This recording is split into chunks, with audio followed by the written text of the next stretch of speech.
Hello everybody and welcome to the STIHL Timbersports European Trophy 2025, coming to you live from Lage Vuursche. And of course, next to me, the man with the chainsaw voice, Troy Mannering, who's ready for competition. We saw the time trials already. Absolutely amazing. We're ready for a big competition. It is going to be a busy competition. We have 16 absolutely fantastic athletes, and in reality, any one of these guys could take our championship today. We both have our favorites. There are a few favorites that are out there as well for our audience, but we're going to keep mum about that. It's going to be a fantastic competition, so I think we should just get this thing underway as quickly as possible because this is a fantastic format. I love this format so much. And we're ready for the big stage, so let's see what's happening there right now.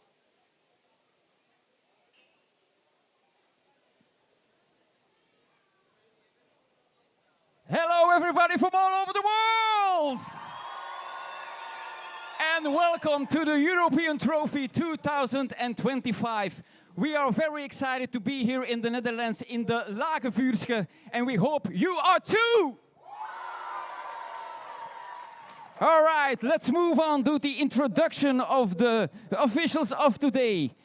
Give him a warm welcome, our Global Sports Director of STIHL Timbersports, Spike Milton!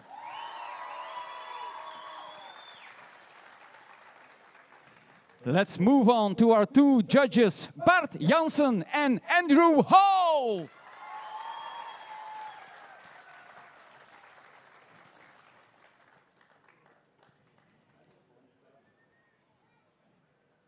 And we also have a video judge. He's in the trailer right now. Let's give it up for Jules Jansen!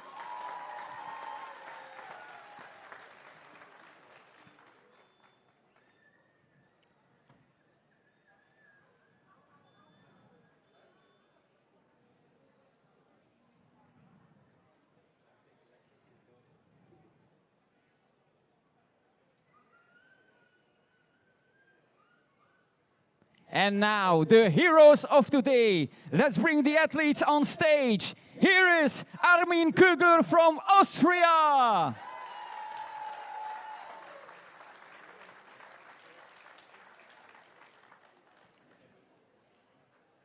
From Italy, Alessandro Ciaponi.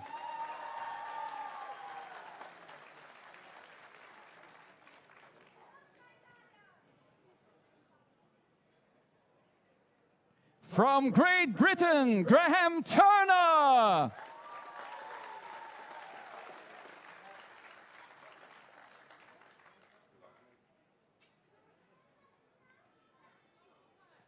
From France, Alexandre Meurisse.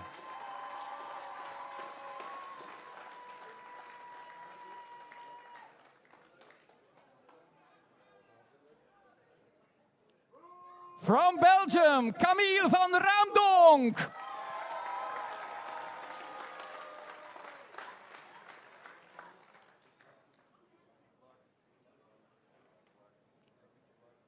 From Great Britain, Glenn Penlington.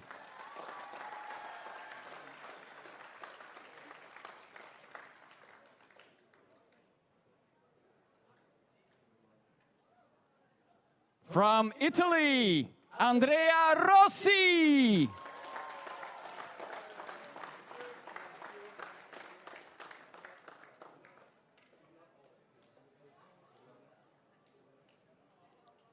From Belgium, Koen Martens.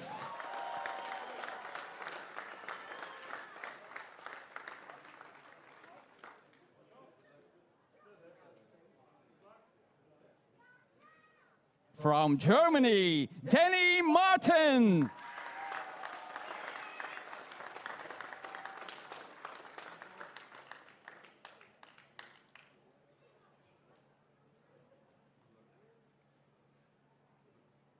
From Swiss, Oliver Reinhardt.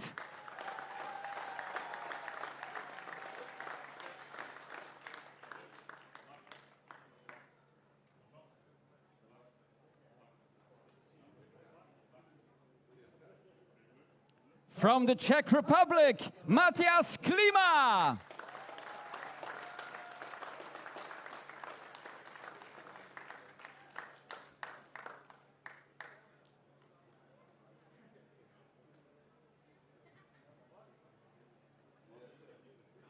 From Poland, Simon Grunwald.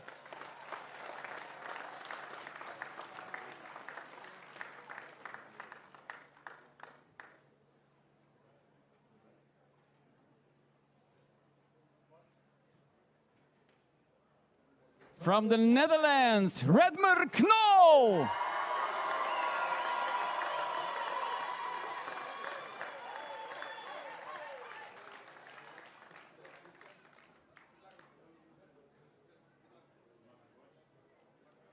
From Sweden, Emil Hansen.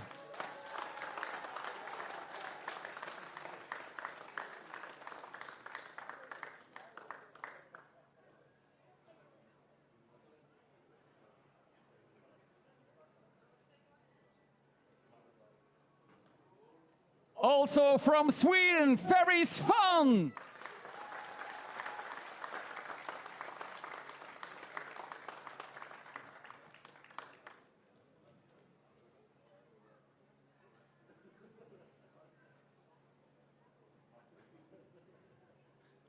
And last but not least, from Poland, Dubitzky.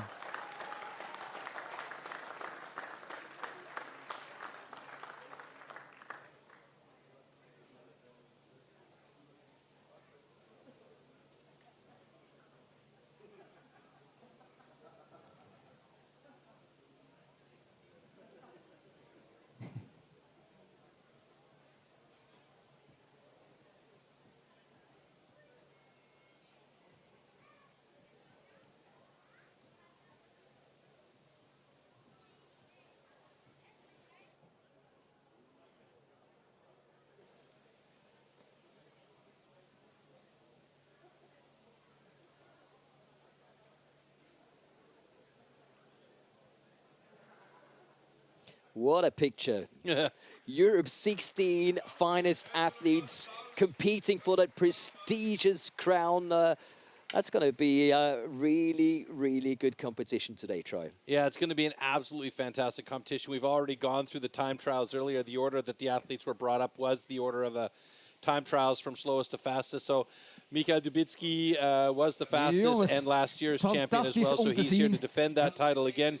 And you saw him come along and shake everybody's hands along the way. It looks like he was like giving everybody a nice smile, but a crushing grip on the way through to let him know that he's here again to take that title back. But there are a few guys that really want to have that title back or in their hands as well. Among others is the local hero, Reinhardt Knol, who competed yesterday and was a fantastic winner in the Benelux Championship. So it's going to be an interesting competition today because now in the round of 16, we move into the eliminations. Absolutely. And how this works, well, we're going to show you in a short clip right now. The STIHL Timbersports Trophy competition. In the trophy format, athletes have to complete 4 disciplines back-to-back. After the start, they need to cut a complete disc with the stock saw within a 10-centimeter area. From there, the athletes have to complete the underhand chop as quickly as possible. Only after they split the block can they return to the starting point, where this time, the single buck is waiting for them to cut one complete cookie. In the final discipline, the athletes have to complete the standing block chop in order to achieve the best possible overall time. Any rule infraction will result in a disqualification and the athlete will be eliminated. All participants must first demonstrate their skills in the time trial. The better the athletes perform in the time trial, the easier their first elimination round will be.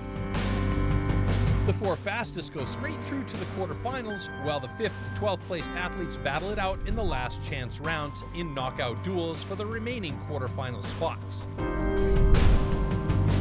The athletes now continue to compete in a knockout system through the quarterfinals and semifinals. The losers of the semifinals will fight for the last podium spot in the small final. After that, the 2 winners of the semifinals will compete one more time to see who takes the title.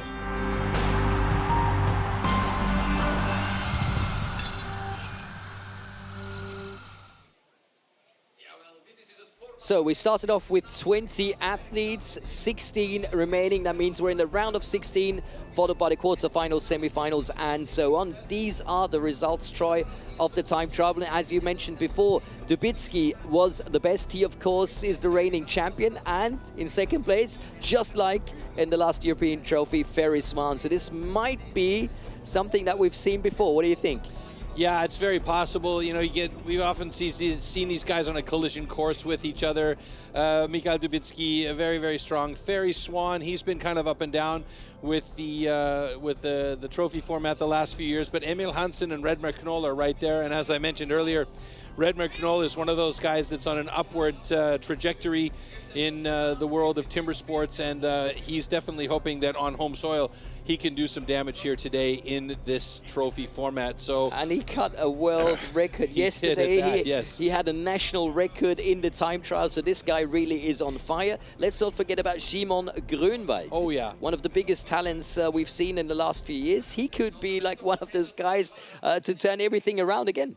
And he's up against Camille van Raemdonck. Oh, wow. Camille's first time in an international trophy or a format here, and so he's a very interesting character to keep an eye on. Like you mentioned, he's a dark horse for me. Simon is the unicorn.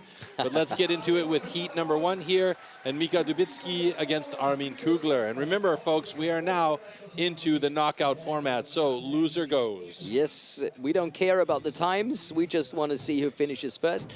And as we mentioned before, it's the fastest against the slowest of the time trials. We're going to have the second fastest against the second slowest, and so on. So in this first round of 16, we have a clear favorite, but everything and anything can happen, and we've seen it before.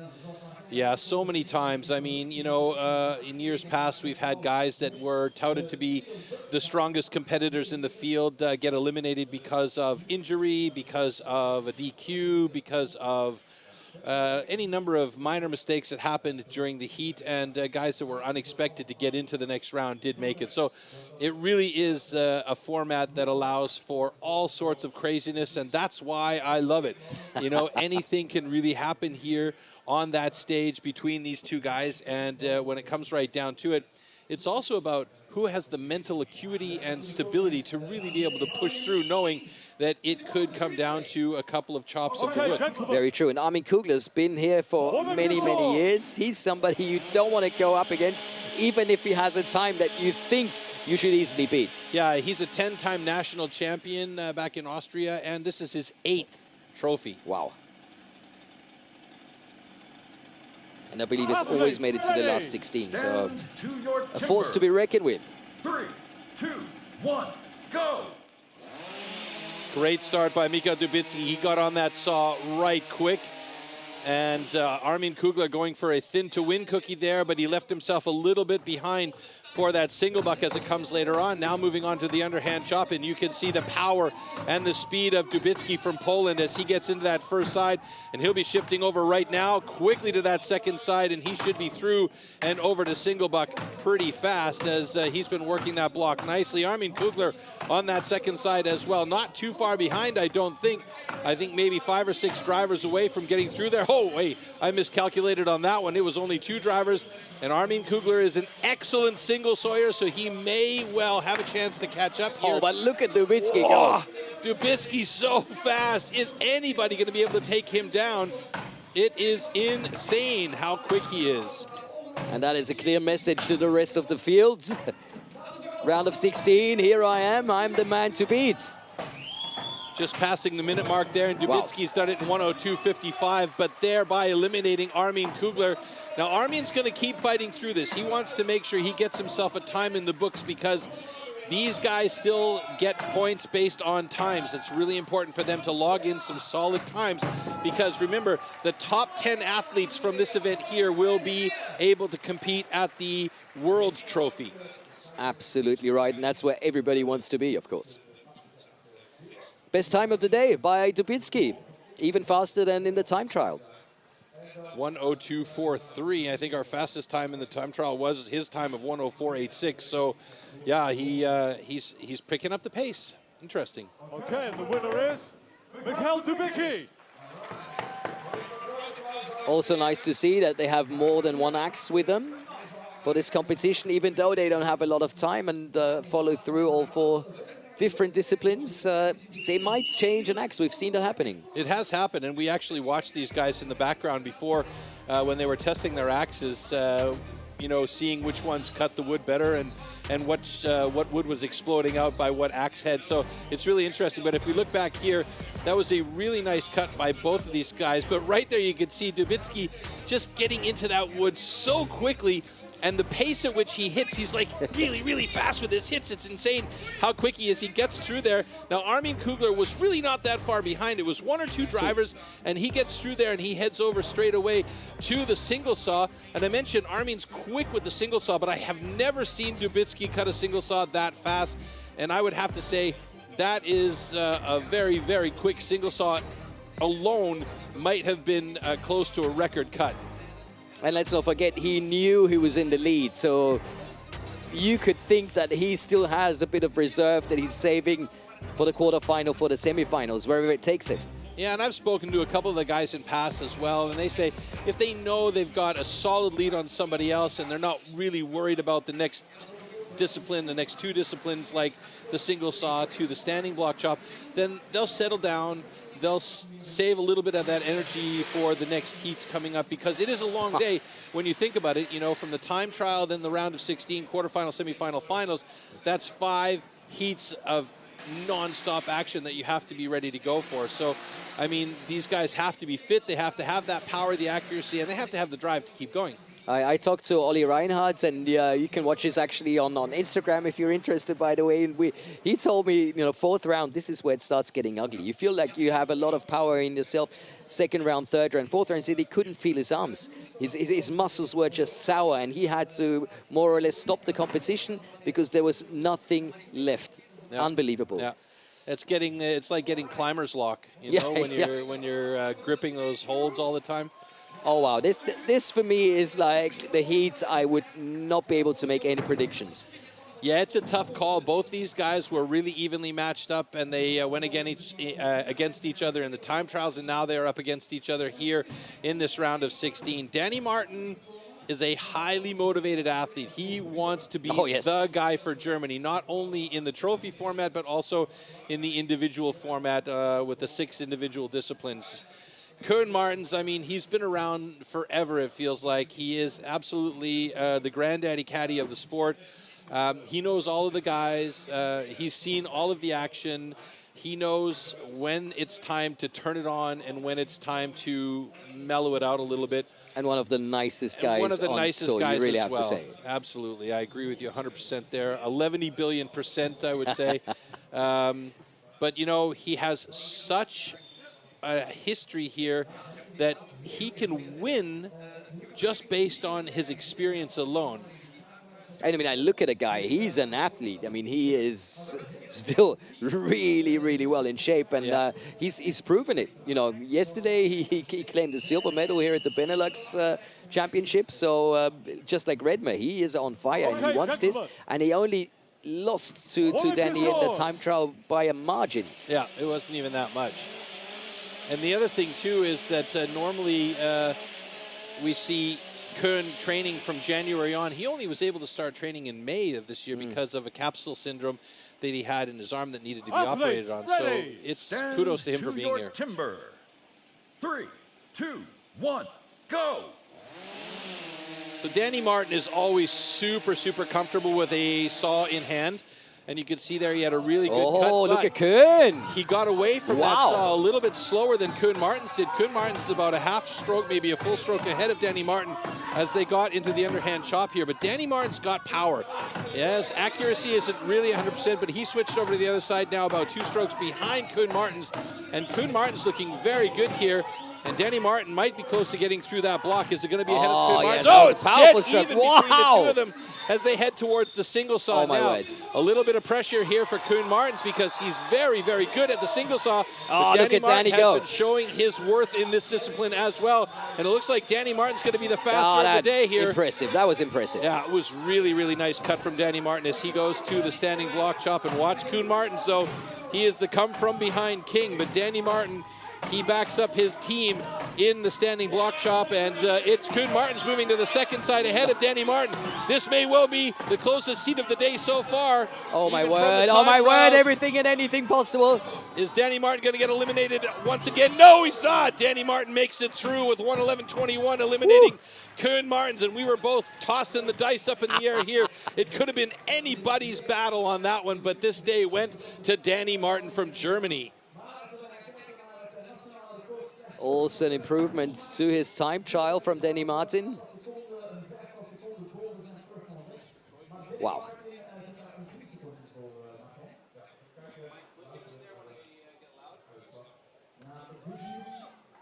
Of course, we have to wait for Andrew Hall. So, and the winner is Danny Martin. Did you see Danny's face? He knew how close that was. What a heat, fantastic. Absolutely, I mean, you saw that breath of relief at the end, right? Like, whew, you know. But it was a fantastic heat right from the get-go. So as I said, Danny Martin's really, really quick with the saw. He got in there fast with it, and he had a nice, clean cut. But Koen's transition, he's so athletic. Yes. And right here you see, down with the saw, straight over. Now, a lot of guys are wearing the big cans as ear protection. Koen Martens opts for the in-ear, so he doesn't have to take them off as he heads over to the other block, which is actually a pretty smart idea. And he got into that block, but Danny Martin transitioned to the other side, actually behind Koen Martens, but you could see his drivers were just right on point. Now, as I said, not super accurate, but he's got so much power and his frequency of hits is so quick. And here, this was probably one of the best single saws I've seen from Danny Martin in a long time. And that was for the win, if you ask me. Yeah, absolutely, and that got him the chance to get onto that standing block chop. Now, had Koen joined him on the standing block even just one hit earlier, I think it would have been a lot closer because Koen is that, as I said, that come from behind kid.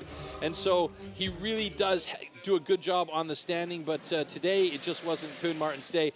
But I'll tell you what, he's going to go backstage, he's going to have a smile on his face, he's going to congratulate the boys, and then he's going to step up behind Camille van Raemdonck and say, okay, it's your day, let's do it. Just checking his time compared to the time trials. And it's also an improvement. So he can be pleased with this performance. For sure. And I mean, we're going to see that, I think, throughout the day. There's not going to be a lot of chances here where these guys that are in this round of 16 are not improving on their time trial runs. It's very often a tactical decision when they are doing a slower time in the time trials, believe it or not. Yes. The roar in the crowd for Edmund Knol, the national champion.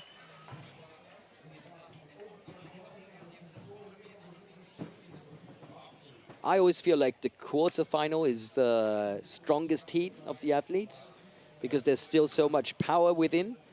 But, I mean, we've been proven wrong so many times.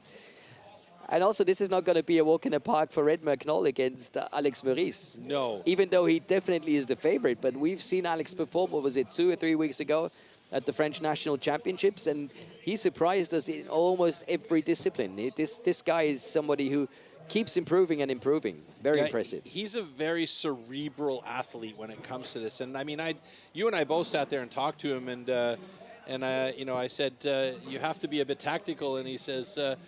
or rather, I said to him, hey, you're a pretty tactical athlete. And he says, look at the size of me. I have to be tactical, you know. And I mean, it was funny the way he said it, but there's actually truth to that because he's one of the smallest athletes in the group. But he is very quick and very smart. Okay, gentlemen. Woman Cassors.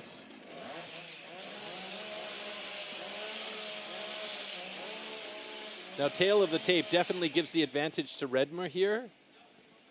Well, he holds the world records in the stock zone now, so he must be at least for the first discipline. Here we go. Let's see if he can hold it to the state here. 3, 2, 1, go!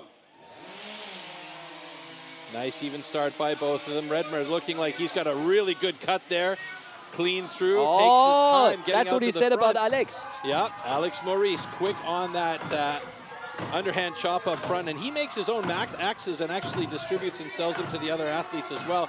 And he was quick to that second side. Wow, and the pace. Might be in trouble here a little bit as he's trying to have gone deeper on that first side. Look at the accuracy of the drivers there from Alex Meurisse, but Knol was through quicker, and he gets to that single saw. Alex Meurisse on the single saw now as well, so it might come down to a battle on the standing. Oh no! Alex gets a very sticky cut there, and now Redmer Knol has moved over to the standing block chop advantage. Knol at the moment, and he is about 4 or 5 drivers ahead of Meurisse as they go to that standing. Time. That is a massive lead as well as he moves to the second side. Alex Meurisse just getting finished on his first side and moving to side number 2. Let's see what his time is going to look like. Oh, that's a great time, a national record as well for Redmer Knol. 1:04.46. The adrenaline is pumping, and he has really made a difference here. Alex Meurisse wants to get through there as quickly as he can. He's got 1:18.34. So that's definitely better than his previous time. He gets a personal best. So great job by both of these guys, but what a nice run from Redmer Knol. And we said he's on fire in the time trial, already a national record. And he's beaten that in this round of 16 again. Second fastest time on the day and a national record. So great job by Redmer. And the winner is Redmer Knol. Nice. Now that's a way to kick off the competition, and Indeed. heat number 4 has something very special to offer. But before that, of course, we're going to take a closer look at those slow-mos and see where Redmer changed the whole competition, because Alex had a wonderful transition from the stock saw. He was quicker out of the stock saw, believe it or not. And it's funny because you can see he even made sure to put that saw down carefully, because that's one of the rules. That saw has to be standing. You can't throw or slide that saw. It has to be placed. So seen a number of DQs at all. We've seen DQs, as you mentioned, in the past where this happens. And right here, it was actually Alex transitioning to the second side of his block, but Redmer just went for it on that second side. He had a nice clean cut through there. And then on this single saw, you could see in the background, Meurisse was having all sorts of trouble with the draw through here. Yeah. Angle change, and he got all hooked up on those little curved parts on the front and the back of the cut, and that stopped the saw. And that thing is a bear to move. That's why they call it the misery whip. And then, of course, heading over to the standing block chop, it was Redmer Knol all the way. He was well ahead by the time that Alex started on his first side. He was already getting through on his second side. So Redmer Knol, we will see him in the quarterfinals, and unfortunately for Alexander Meurisse, he is eliminated, but he does take a personal best time. So this time is best way to go for him looking down the road, because again, we were mentioning that the top 10 athletes from today's competition will move on to the World Trophy next season. And regarding it was his first European trophy of his career, but full respect to the man. He can be proud of what he pulled off here today, absolutely. Yep. And, I mean, it's still alive, the chance to be one of the top 10 here in Europe and to make it to next year's World Trophy. Imagine that. It's been a great day so far for this young man from France. Yeah, most definitely. He is currently sitting in 5th place in the times here, so it's a really good position for him to be in. Talking about young talents, take a look at that heat. Well, what are you going to say about this? Simon Grunwald from Poland, you know, personal best under a minute. This kid is phenomenal. Camille van Raemdonck, he had a 1:21.71. This was his first personal best that he's ever logged in a trophy format, because this is his first competition. Now, he is an unusual talent. He's been around the sport since 5-6 years of age, holding a wooden axe here when his grandpa was competing regularly. And so he, interestingly enough, I think, will provide Simon more of a challenge than what a lot of people are giving him credit for. I'm the first to say that I think perhaps Camille van Raemdonck will win this one, but if he wants to win this one, he's going to have a few things on his side. A little bit of luck, a little bit of good wood, and a lot of, what do you say, rear wind, you know what I mean? So, yeah, it's going to be a tough call, and you know that Simon Grunwald is going to be highly, highly, highly motivated. And if Simon gets through this one here, I could well see him being on the podium today. Oh, I can always see this guy on the podium. For me, he's one of the biggest talents we've seen so far. But Camille has been so impressive, and his preparation has been so professional. We talked about it before. He's only 18 years of age, but you talk to him and it feels like he's been around for years and years because he's so mature, and his attitude is perfect. So I think it's a year too early to beat Simon, if I'm honest. But trust me, this guy in 1 or 2 years, oh my word, we'll see. To your timber. 3, 2, 1, go. Very nice start.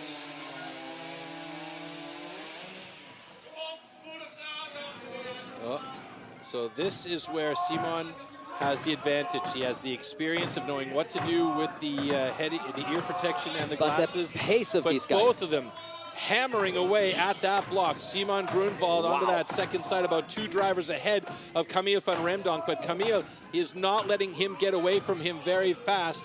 Now Simon moves to the single saw. He is an excellent single sawyer. One more driver there to make sure that log is split, and Camille van Raemdonck moves over to the single saw, struggling to get it started, but now has it going. Simon, however, is really, really, really quick here as he's gotten through to the standing block chop. And Camille van Raemdonck is not giving up, and this is going to be a good time for both of these guys as Camille steps onto the standing block as Simon is already on side number 2. Wow. So I don't think there's any question here. I mean, I had thoughts of maybe Camille really testing Simon Grunwald, but Simon Grunwald a 58.86, and Camille van Raemdonck doing a great job here, and you can see how beautiful those sides are on that block that he's cutting. His accuracy is so good, and that makes him quick, and we're going to see good things from this young man. And again, another personal best. Full his respect, first competition, 2 personal bests in this competition. And he's 18 years. 18 years of age, and there are big things in the future for that young man, absolutely. 100%. But Simon Grunwald is going to be moving on to the quarterfinals, but we definitely have to say a big slap on the back for Camille van Raemdonck. And Simon Grunwald, the first athlete today to stay under a minute. Yes, and he takes over the top time as well. Simon Grunwald. Another great heat. And that means right now that Simon Grunwald will go straight to the quarterfinals. Definitely going to the quarterfinals. Who am I talking about here? But why should he not? All right, you can see. So Simon actually had a very, very nice start. So did Camille. But right here, we see, we don't get to see it, unfortunately, but Camille took a little bit more time taking off the ear protection, taking off the glasses, and getting to the front. And this is one of those things that I talked about, the experience of Martens. He has the in-ear protection, and he can just go straight to the blocks without need to worry about all of the other superfluous stuff that's lying around. And here you see Simon Grunwald quick through there, excellent single sawyer, and he did a great job here, just using that entire saw length. And this guy is an athlete. He's a beast. And he's so rangy as well. He's got long arms that they go all the way to the ground. You can see the power in his arms as well. And that's something that Simon has a problem with, though. He always expects that final driver to go straight through, but he cuts it too far on the other side of the block, so there's almost always a little tab left there, and he's like, ah! And then he has to go back and hit it again to get it off. So yeah, but if you still end up with a time under a minute, I think that's quite okay. And of course, you have to efficient with that, right? Yep, and he is definitely one of the favorites for the title now. Yeah. So getting to the quarterfinal is a big deal for him, and that he is under a minute tells me that he is going to be a force to be reckoned with. I would not be surprised to see him on the podium today, if not the top spot. And to be honest with you, it would be interesting to see Simon and Miguel Dubitzky going up against each other, the 2 poles in the same heat. Definitely one to watch. Ferry Svan, who's coming up in the next heat against Alessandro Ciaponi. One of your favorites, Ferry Svan. Oh, for sure, for sure. I believe he's going to win the European trophy at some stage. Maybe 2025, maybe 2026 or 20, but he's definitely going to be one of the winners. Got second last year, so why not take the trophy home this year? Yeah, it's been an interesting few years coming out of the rookies about 5 or 6 years ago for Ferry Svan. He's that guy that sort of forced everybody to take a look at their fitness and make sure that they were really doing everything that they possibly could to be as fit as possible. And that's the trend we're seeing here. but he's been in an intense battle in Sweden with Emil Hansen, who is also competing later on today. We'll see him in a heat against Graham Turner later. These two guys are definitely the future of Swedish timber sports, and both of them in the pro ranks now. They've been kind of going back and forth. 1 year it's Emil Hansen, 1 year it's Sverre Svan. Very true. The one thing I will say about both of these guys is that some small hiccups tend to trip them up a little bit more than they should. And I think that both of them have managed to solve this issue. And so now these two guys are really, really, really in top form, both mentally and physically. Yeah, it's a new generation of STIHL Timbersports athletes, and very impressive to see a lot of these youngsters, you know, coming here with national records, personal bests, and competing really on a top level. That makes this so enjoyable. And I think the 16 athletes we're getting to see here are all fantastic. But Sverre Svan, you know, one of the guys I would not mind seeing on the podium, maybe even on the top spot today, I have to say. I wouldn't be at all surprised if we see Sverre Svan break a minute, and I also wouldn't be surprised if we see Sverre Svan pushing Alessandro Ciaponi to getting a personal best in his run as well. Now, Alessandro Ciaponi is a special individual as well. Yeah, true. Yeah, I mean, he's out there competing all the time, but not only that, he is constantly on the road helping other athletes train, making sure that you know, he gets out there and really is, you know, promoting the world of timber sports in the most positive way possible. And that's something that you know, you have to respect because of the way that he is just generally about the sport.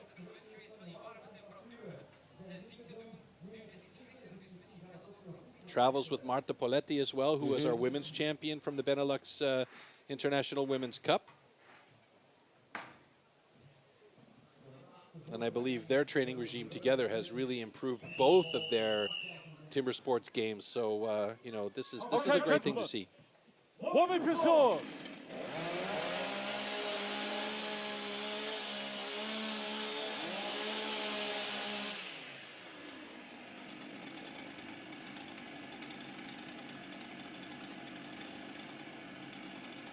Athlete ready. Stand to your timber. 3, 2, 1, go! Oh, very nice start from Alessandro Ciaponi. He's got a very interesting style. He's low slung here as he heads over to the underhand chop, right on pace with Sverre Svan. Now here's where the pace changes significantly. Sverre Svan getting into that block, and look at the amount of drivers that he's hitting in there. Basically, you can count 2 drivers for every one of Alessandro's, and I mean, it is quick. But Alessandro over on that second side, great accuracy, great power from his side, and he is right there with Sverre Svan as Sverre moves to the single saw. Now, Alessandro's got a bit of a sticky axe here on the second side. The block didn't want to go through, so he's in a bit of trouble right now as he heads to that single saw, and the saw doesn't want to start for him. And now he gets it going, and he gets it stuck again. So really, Sverre Svan, huge advantage here as he's just making the 50-second mark on that standing block chop. And Ciaponi struggled a bit to get that block cut through on the underhand, had a bit of a slow start on the single saw, and now he moves on to the standing block chop.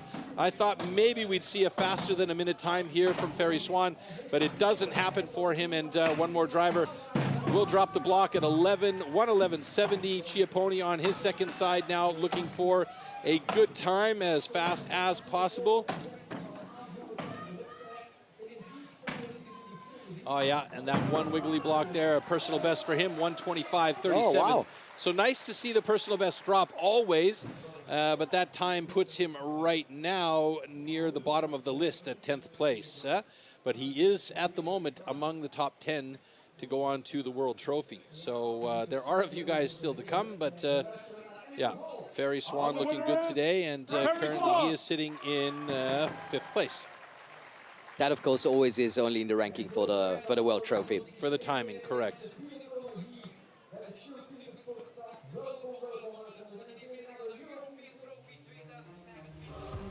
All right, so here you can see 2 different styles completely as they enter into the block. It's a very deep style of sitting down in his haunches for Alessandro Ciaponi. Works well. They both got to the underhand chop quickly, but you could see the amount of hits for each time that Ferry Svan is going. He's the pace, so the quick speed with the is... action. It's a bang, bang, bang, bang, bang, you know? And Alessandro Ciaponi's got a very accurate driver, very nice, clean hits, but on that second side, he just had too much salad in the way and couldn't get through there. You can see Ferry Svan, nice, clean cut on the single saw. He's an excellent single sawyer. And then once he got over onto that standing block chop, he was well ahead of Ciaponi. Ciaponi started on his first side as Ferry Svan moved to the second side of his. So there was really no chance except for a major breakdown from the side of Ferry Svan, which basically means his axe handle breaking and him not having a backup on stage. But I'm wondering what that time is worth and how fast Ferry could have been, because if we look at Szymon Grunwald's time under a minute and Dubitzky's 1:02.43, do you think that Ferry, if he would have, you know, stayed pushing, could have been within that time limit the two Polish athletes have put up so fast? I'm not quite sure, to be honest. I think that's a tough call, because it looked to me like Ferry was really trying his best to stay on pace and keep his pace and play his game. That's what I felt, yeah. But like I said earlier, it could be that he saw that Alessandro was fairly far behind, and so took a deep breath and then just slowed things down a bit. I didn't see it. It didn't appear that way to me, but it's very possible that he did that in order to save a bit of time. Because if yes, it was a smart move. My prediction was he was going to be under a minute, but you know, his personal best prior to this year was 1 minute even, more or less, and some change at the end of that. So, you know, he can do it. I know he can do it. It's just a matter of is he willing to push it at this early stage. But now it's going into the quarterfinal, so he's going to have to start upping the pace a bit. Two of our favorites. Yes. Olli Reinhardt, Andrea Rossi. Couple of absolutely fantastic gentlemen. Andrea Rossi from Italy, and that man right there, Olli Reinhardt from Switzerland. I think Ollie's struggling with a bit of tennis elbow. I'm not sure. I didn't ask him about that. Did you speak to him about that? I spoke to him, but not about that, no. Well, thanks for that tidbit. Yeah, always happy to help. Now, he's also one of those big talents and one of the guys who loves to go to Australia and New Zealand to practice. Still, that big win is still missing in his collection, and I'm a bit surprised, honestly, to not have seen it yet, because I felt like maybe 2 years ago that he's like one of the big players that are coming in the next few years, and I'm sure he has it in him. Yeah, he definitely has it in him. It's just about breaking that one boundary that's sort of in the way of all elite athletes. Everybody experiences it. And it's just about, you know, getting past that, and then once you're there, it's almost like a sigh of relief after, you know, a scary moment, right? It's that aha moment, and then you step past it and you go, oh, that's how it works. Here we go.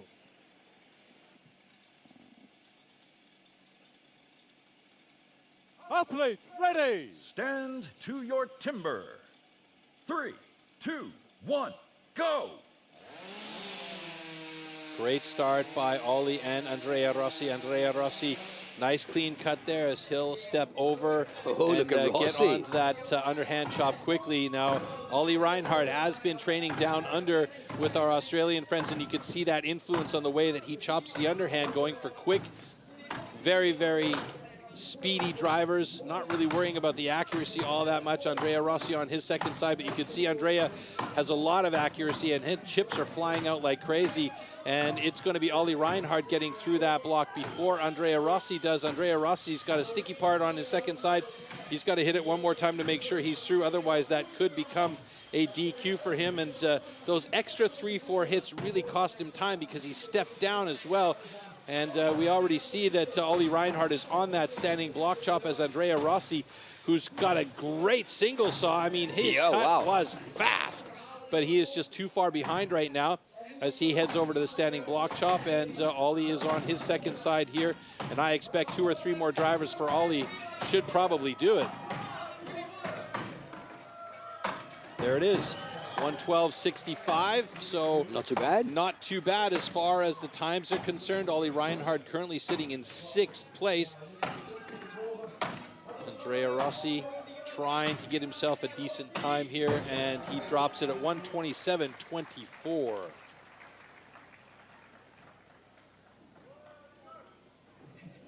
So Ollie in the quarterfinal. Yeah, unfortunately for our big man, Andrea Rossi, he is eliminated from action here today. And the winner is Oliver Reinhardt. Oliver. Oliver. He's got that Spanish tongue for our Swiss guy. For a Swiss athlete with the Australian accent. Yes. That's quite a funny situation with Oliver and with Knol as well. You know, they've been down in Australia training so much, and they come back and you ask them how they're doing. As good day, mate. It's all good, you know. Amazing. But here you can see Andrea was actually quicker over to the underhand chop, and he got into that block about 1/2 to 1 stroke ahead. Yeah, of but Ollie Ollie was Reinhardt. amazing on the underhand chop. But I mentioned the frequency of the drivers from Ollie Reinhardt is just a little bit faster, and he got over to the second side ahead of Andrea, but Andrea's accuracy and his power is so good. Unfortunately for Andrea, he got a couple of sticky axes, and then he thought he had the cut through, stepped down. You can see him, he loses his balance a bit here, steps down. He's got to be real careful that he doesn't swing that axe when his foot is on the ground. Oh, no. And those DQ, last 3 yeah. drivers there cost him time getting over to the single saw. And Ollie, I mean, both Ollie and Andrea are fantastic on the single saw, but Ollie was just a little bit ahead of the game here today. And here are the last couple of cuts for Ollie Reinhardt. Really nice follow through, and you can see how sharp those axes are. It's just a clean slice through that wood, eh? I love this fella. Yeah. Couple of great guys. And I mean, you never like to see any of the guys eliminated, but that's just the nature of competition. You know, somebody's got to go and somebody's got to win. You know, there's always a winner and there's always a loser.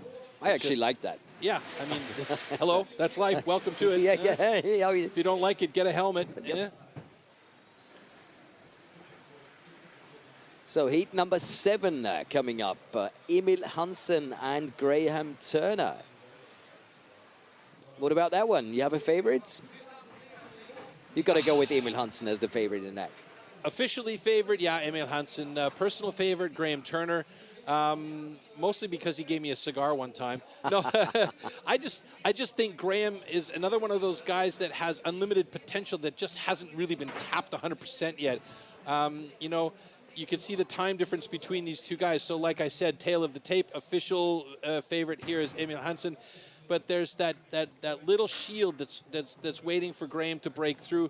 And once he breaks through there, I mean, his skill level is there. He can absolutely destroy blocks, you know? It's just one small thing here or there. Oh, he's a strong man. And he is a strong guy, you know, for a little fella.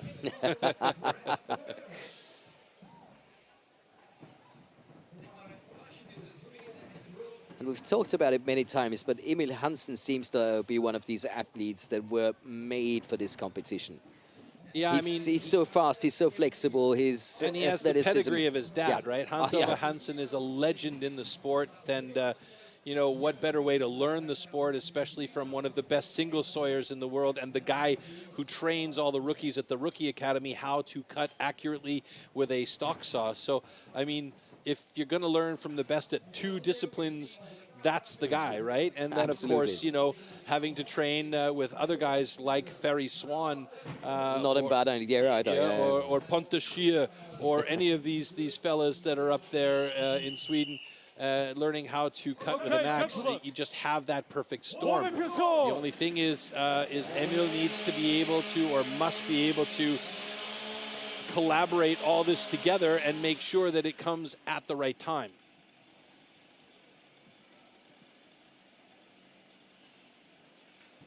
Athletes ready. Stand to your timber.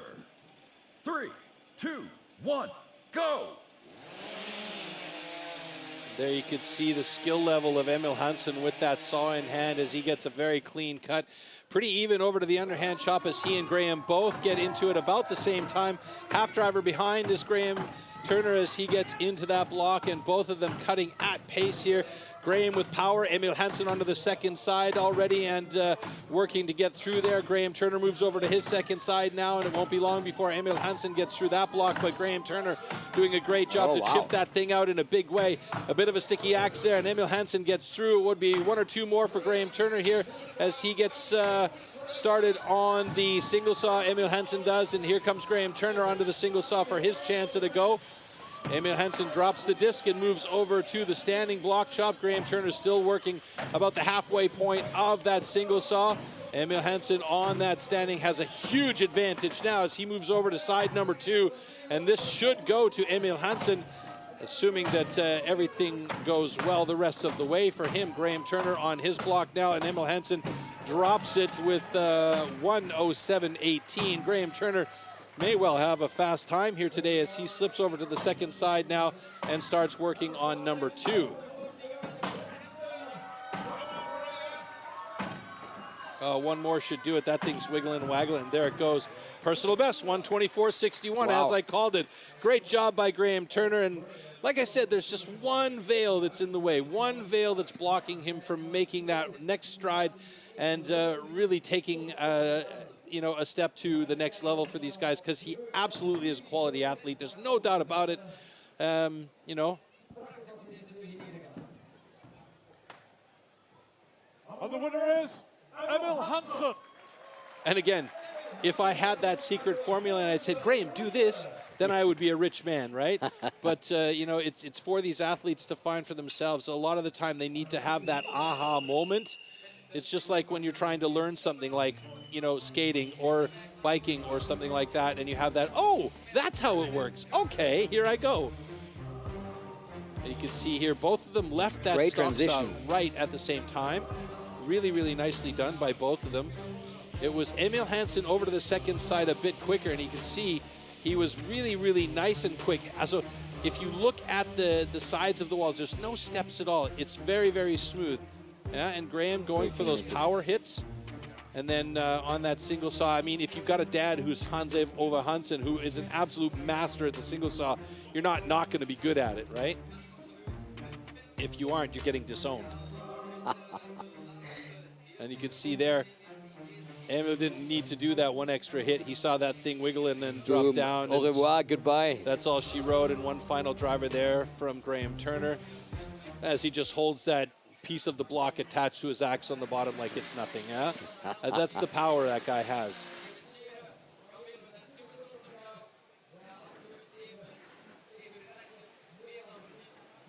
Hashtag STIHL TIMBERSPORTS if you're enjoying yourself, or maybe if you're here in Lage Vuursche. Well, why not post your best pictures? I prefer this hashtag Kiss My Axe. That's my favorite as well, Kiss My Axe. A lot of pictures from Troy on me if you if you use that hashtag, by the way. And we've got one more heat coming up, also very interesting one. Glenn Penlington, also one of the nicest and coolest guys on tour, against Matthias Klima. And this guy has a history with this format. He really, really likes this. Yeah, I mean, he really likes it, but it doesn't like him sometimes. Glenn Penlington, the British champion, needs a quick time here as well, because we'd like to see him compete at the World Trophy next season as well. Matthias Klima, so by luck or by crook, has managed to get into the higher rounds now. You can see the tail of the tape has a slight advantage going to Matthias. Glenn Penlington has been working hard, though, and we know his fitness level is on point. So really for him, now it's just about putting that all together, as it is with everybody, making sure that those steps that he has taken to make sure his training is up to par are going to come to play here in this heat against Matthias. So a couple of really good guys that are going to be ready to go here and put the pedal to the metal in this trophy format.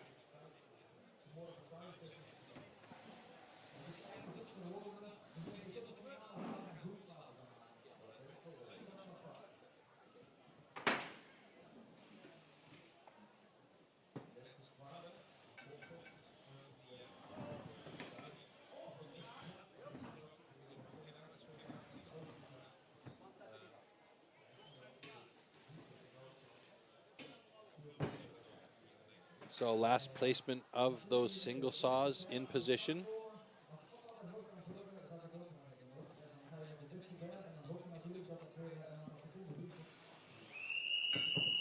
Glenn, an excellent single sawyer as well as stock sawyer.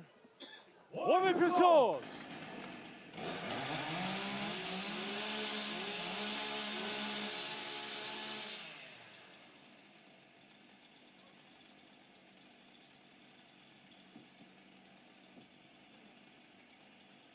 Athletes, ready. All right, here we go. Stand to your timber.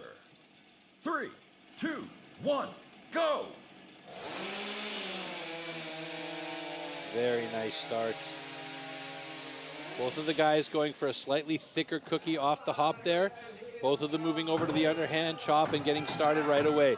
Matjes, lots of power. Glenn Penlington going for pace on that one as well. You can see how quick he is. Oh, my word. Matjes, shortcut on the first side. That could cause problems for him on that second side. Glenn went a little bit deeper on the first side and might have an easier time getting through that second side if he is accurate with his drivers.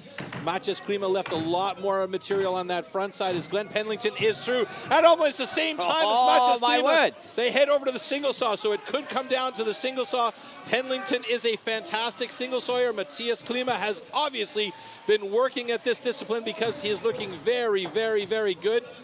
And it's Matjes Klima getting over to the standing block chop about 2-3 strokes ahead of Glenn Penlington. Glenn Penlington on that standing now. He usually anchors his team in the team competition on standing. Matjes on the second side now. Will Glenn Penlington be able to catch up? It doesn't look like it's going to happen. Matjes Klima getting close to the edit. He's done it. 1:08.47 for Matjes Klima, and he eliminates Glenn Penlington here. Glenn looking for a fast time now as he's trying to get through that block, and there it goes, a 1:17.80 personal best for Penlington. Great job by him to get that personal best, unfortunately out of competition today, but that was a nice bit of progression from him. I'm a little bit surprised that he didn't have a faster single saw, though, because that is really a strong discipline for him. Wow.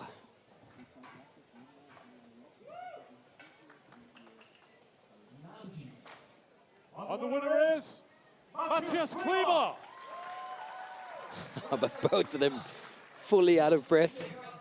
It must be so exhausting to do this within a minute. I mean, unbelievable, hey? And we just noticed there that after adjustment, Glenn Penlington has the national record for this format. So you can see there they got right into the wood really quickly. This was about as even as it gets right up until the single saw. So here we see they're both heading towards the underhand chop.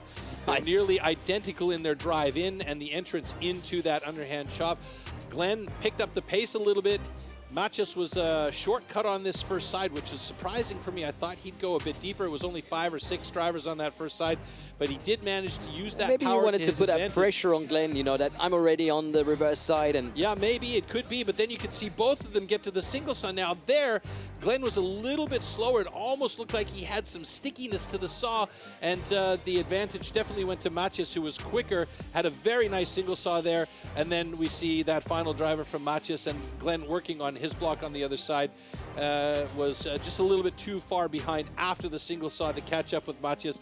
You could see the disappointment on his face, but a national record and a personal best for him. So he'll have to take that. Could be worse. It could be worse. He'll have to take that to the bank. Let's put it that way. So let's see what quarterfinals we're going to get to see. The reigning champion, Dubitzky, taking on Danny Martin. Then we're going to see Raemdonck Knol against Simon Grunwald. Ooh, wow, that's a toughie. Tough heat. Ferry Svan against Oliver Reinhardt, and in our 12th heat and the last quarterfinal, Emil Hansen and Matjes Klima, the man we've just seen competing. Yeah, wow, that's what I have for you at the moment. That heat better between than we Ferry thought. Svan and Olli Reinhardt should be very interesting. These two guys have gone head-to-head before. In fact, I believe that it was Olli Reinhardt, Ferry Svan a few years ago when Olli cut his finger really badly. Oh, in Vienna. I don't remember 100% if that was the case, but nevertheless, you know, those two have definitely been on the blocks against each other before, so should be interesting. Someone we're not going to see in the competition anymore, but who we want to congratulate to a national record is Glenn Penlington, and he's on stage for a short interview right now. All right, Glenn, talk us through your heat. I think underhand was really good, but how was your feeling? Yeah, I was pleased with the underhand there. I think I kept with Mateus just about, so that's pretty good for me. He's a great underhand cutter. Bit disappointed with my single buck. I think I tried to shortcut it too early, right in the bottom there, so I wasted a bit of time there. And yeah, the standing block there, and I probably could have gambled a bit more, get a better time for myself, but at least I got a PB, so I'm happy with that. Yeah, well, personal best, it's great. What do you think of the public? Oh, fantastic crowd here. I'm sure they're going to keep getting behind everyone, and yeah, it's going to be a great rest of the competition. All right, thank you, Glenn. Back to the studio. Well, thanks very much, Martin. Nice. That's the way we made with Glenn, but he's such a nice character. And what you mentioned before, that personal best to take home, that's something nice, you know. And I mean, he even mentioned it himself, you know, he didn't have the best single saw. I've seen Glenn single saw many, many times, and he rips through that block normally really quickly. So he said he tried to shortcut it, tried to save a little bit of time. Didn't work out for him this time. But that's what this competition is about. You know, got to adapt. You got to change to things. It's not just your daily routine. You got to watch your opponent, and you got to adapt to that. And improvise, adapt, and overcome. Yeah, and I thought he was doing a great job because just sticking to his routine wouldn't have brought the win. So he at least tried his best, and he got very close. So that was he did at nice that. to watch. I mean, you know, it really all came down to the single saw, which a lot of the times this competition does come down to is that single saw. That single buck can make or break a lot of these guys as long as they get through those first two disciplines more or less at the same time. You know, you get a sticky saw and you're behind by a couple of drivers on the standing block. And that's what you're missing. Quarterfinals coming up. The top 8. We started off with 20 athletes. Now we're down to 8. And one of these heats is going to be very special. Raemdonck Knol versus Simon Grunwald. I think that's going to be one of those makers or breakers. Because both, you know, we talked about it up front, both of them could be on the podium. Both of them could maybe even take home the win. But now this is the quarterfinal. One of them is not going to make it to the semis. Yeah, and I mean, for Raemdonck Knol, this is a very, very challenging heat. He's obviously going to have the audience here behind him. The minute he stepped on stage during the introductions, the whole audience stood up and was like, yay! So, yeah, it's going to be fun to watch that one. But we got a couple of heats to get through before we get to that heat with Raemdonck and Simon. And quarterfinal number 1 coming up. Yep. Dubitzky, the reigning champion, taking on Danny Martin. Who is super motivated. We saw him backstage. He is so focused. He is so prepared. But is he prepared enough to beat the man, Dubitzky? What do you think? Well, they call him the machine for good reason. Huh? You know, you talk to the guys backstage when he's testing axes, and everybody kind of, you know, surreptitiously looks around the corner to see how hard he's hitting the block. You noticed that as well?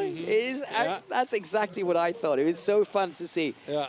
And I mean, you know, when he swings an axe, you feel the air move away from the axe. You hear it whistle through the air. Not me, because I move so far away.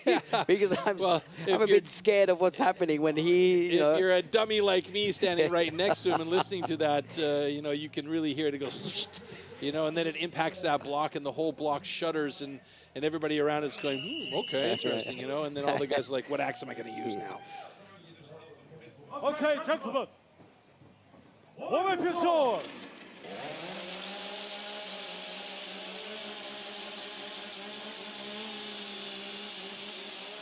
A couple of years ago at the European Trophy in Poland, Dubitzky had to back out because he injured his arms, and that left the space wide open for other athletes. So maybe Danny Martin can take advantage of his training now. Let's see.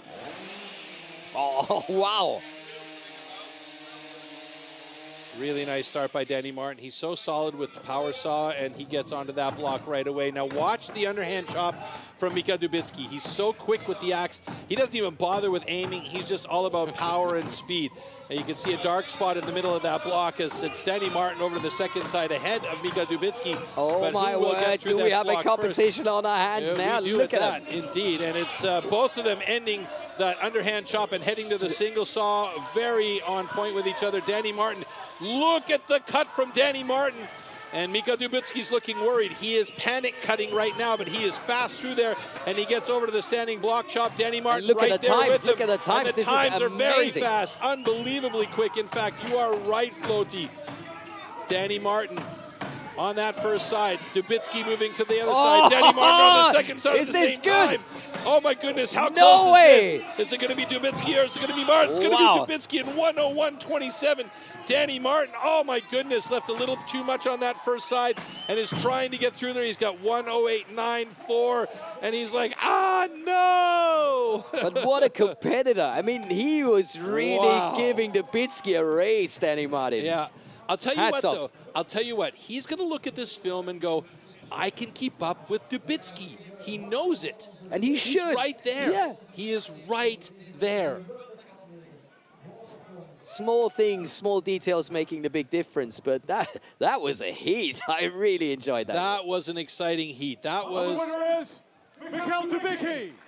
That was an amazing heat. And, I mean...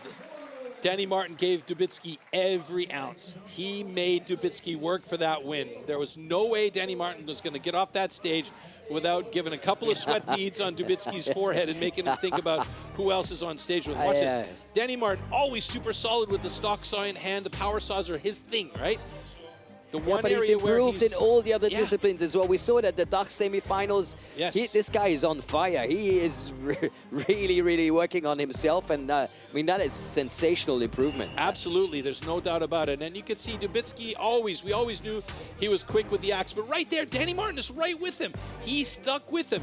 Now here, Dubitzky was panic cutting. He was going with a faster cut. And that can sometimes cause you problems. And Danny Martin was staying calm in his cuts. He was right even with him as he got onto the standing block chop. Oh, but look at that. And look at that thing wiggle and waggle. I mean, you just can't deny the power of the machine, right? And that last driver from Danny Martin and his reaction afterwards as well. I mean, I think he thought he was faster time-wise, but unfortunately he is eliminated from competition here today. But what a run from Danny. I mean, that was really, really a good run. What a first quarter-final. And the next one that we're going to see is Knol against Simon Grunwald. I mean, you always say you love this format, but it's exactly the same for me. I mean, this is so good. This is so much fun. And if you're into STIHL Timbersports, well, what more do you want? Yeah, this is for me the ultimate test of athletes' power, endurance, fitness, accuracy, you name it. You know, throw all of the integers in there, and you know, this is the format that really tests it. Yeah. The only thing that's missing here is to throw in the springboard and the hot saw at the end of the competition just for grins, right? Just because we love watching just it. because we love watching it and because we want to torture our guys as much as possible. Unbelievable.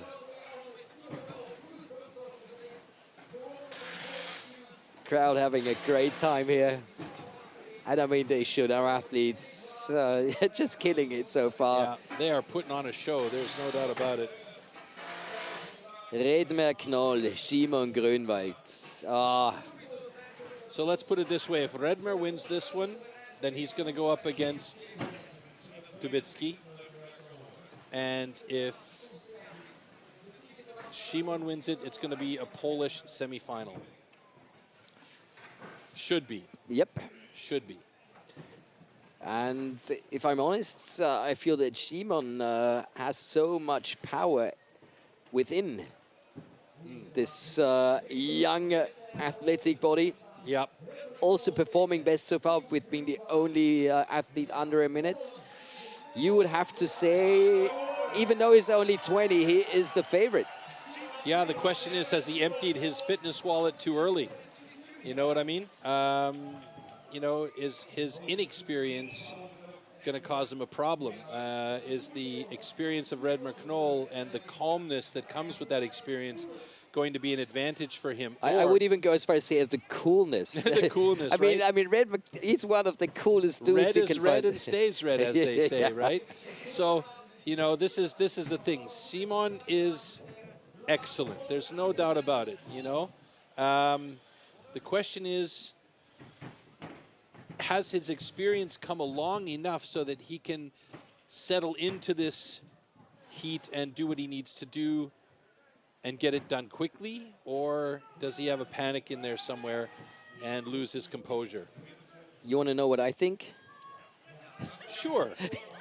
Do I have a choice? And you're going to tell me anyway? No, I have absolutely no thoughts on this. I just want to watch it and enjoy. I know. It's so hard not to comment, though, right? Yeah. Gentlemen, warm up your swords. Yeah, I mean, both these guys are amazing.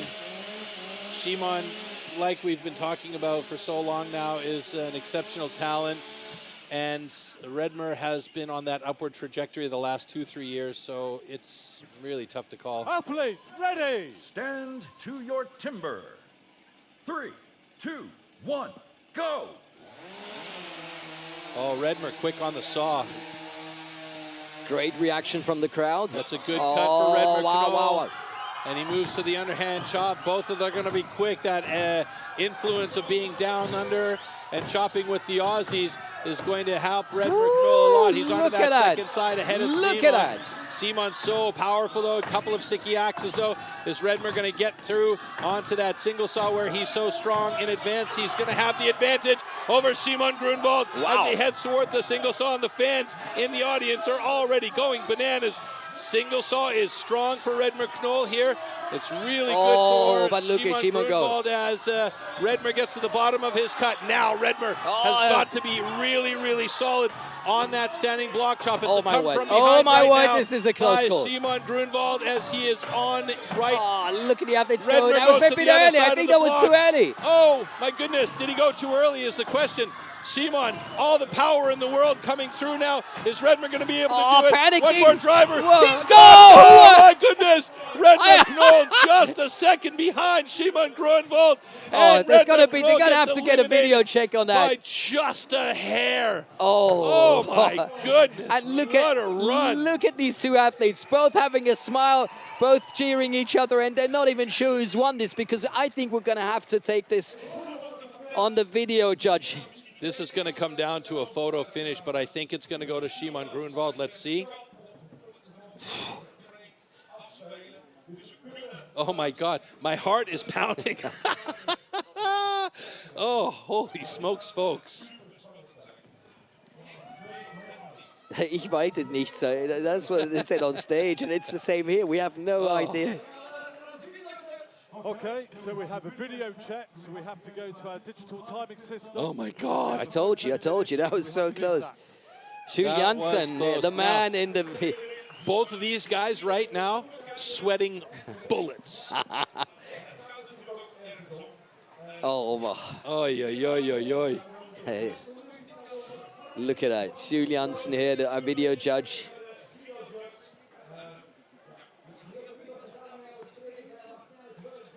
All right, so it's really about that last driver and how evenly set up was this heat here. I mean, holy smokes. So they have a split screen where they can see both athletes. And, and I mean, look at that. This seems to be like fractions. No way. And that's exactly why they have these high-speed cameras here, so they could see whose block went down first. And it's not about which block hit the floor first, it's about who split the block first and it started to tumble away. So that's why they have to look so closely at it and make sure. So it could literally come down to, because we have a 4-system stoppage in the front where we have 2 people on each side that push buttons when they see the block leave the top. And very often what we see is that the times will be made faster because they're, you know, human error, and then they go to the timing system in the competition control center, and Redmer Knol is just, oh my goodness, the look on his face right now. You just gotta love this guy, huh? Oh, yeah. I mean, this is so close. Everything and anything still possible. Okay, here we go. So, by 1300ths of a second, 1300 the of a winner, second. Redmer Knol. Oh my goodness! Oh my goodness! 1300ths of a second. Redmer Knol gets the cut and goes to the semifinal. Wow! Unbelievable. That was an incredible heat. What a run by Redmer Knol. And this is the first time today that we've seen Szymon Grunwald over the 55, 57 second mark. He's actually gone over a minute here. Look at this again. The cut from Redmer was fantastic. So obviously he starts to love this saw, which he didn't like before. onto the underhand chop. You could see the influence from the being down under and those quick hits. He gets through one driver ahead, maybe two drivers ahead of Simon Grunwald. Now Simon plays a great game of catch-up here with that single saw. Redmer's through. Simon, one more cut to get there with him and join him on that underhand chop. And we know Simon is a beast when it comes to the underhand. Watch right here. Last driver. Oh my goodness, how close was that? 13 hundredths of a second. That is minuscule, folks. Minuscule. Oh, and you could see the look on his face. He looked over at Simon and went, oh no! And we're going to talk to the winner. We're going to talk to Raemdonck Knol on stage right now. Heat was that. I had goosebumps. I don't know. What do you think of it? Oh, yeah. I don't know, actually. I thought he had beaten me, but he didn't. I think this is one of the closest heats ever. Congratulations. I think the audience, it was a big... It helped you, I hope. Yeah, it helps a lot. I needed to sprint against Simon, so... So next heat, you know what to do. All right, we are going back to the studio. Thank you. Well, thank you guys out on stage. That was absolutely amazing. And I love the reaction from Raemdonck. He said, "Oh, well, I thought I lost it," but he had that smile on stage even at that moment, and now even more. I mean, this doesn't get much better than this. But I think Simon also believed that he'd won it because his hands went up immediately after he made that final driver. That's what I mean. I think they thought Simon won, and also Raemdonck had the same impression. But if you take a look at the cams, and then you see that, what an outcome. That was so exciting, though. My heart is still pounding from that one. Oh, man, that was awesome. Whew. Yep, whew is right. Yeah, now, next quarterfinal, Svan versus Oliver Reinhardt. And Ollie, I mean, we talked to him a lot. And I'm sure he has saved some energy and some power for this heat. It's the quarterfinal. This is when normally we get to see most of the fastest times, which I mean, I haven't been right on that because Simon was under a minute in the round of 16. So that's going to be another interesting one to see. And I'd still favor Ferry, though, if I'm honest, on this, just because I've seen him practice and I've seen him, showing a lot of quality in 2025. So maybe he's on the verge of getting to that final again like he did last year. Yeah, I mean, he's been second in the European trophy the last 2 years, 23 and 24. I don't know if this is a trend. You know, he hopes not for sure, but we'll see how he does here. We've been mentioning it a lot lately. He is one of the most fit athletes out there. His mom travels with him quite often and will video his heats, and then they'll go back and review it to try and improve on that stuff. So you know, he's got a lot of backup in his family behind him, and his family are very, very athletic as well. His dad competing in the Olympics in cross-country ski.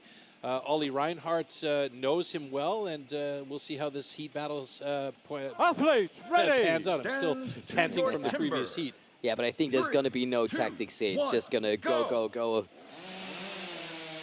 Give it all you've got.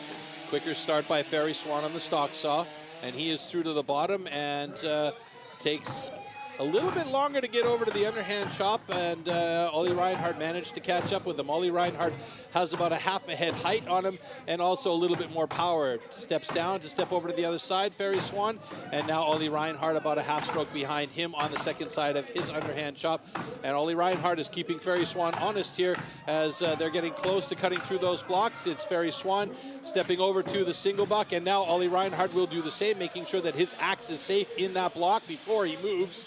Now, Ollie Reinhardt is an excellent single this sawyer. could be a magnificent time. Yeah, it's looking like a really nice time for Svan. Ollie Reinhardt doing a good job to keep in pace with him. Oh, a little bit sticky at the bottom, maybe shortcut a little bit too much, and now Ollie moves on to the standing block chop. Svan should switch over to the second side fairly quickly. There he goes. Ollie Reinhardt hammering away on that first side, chipping away some big blocks here.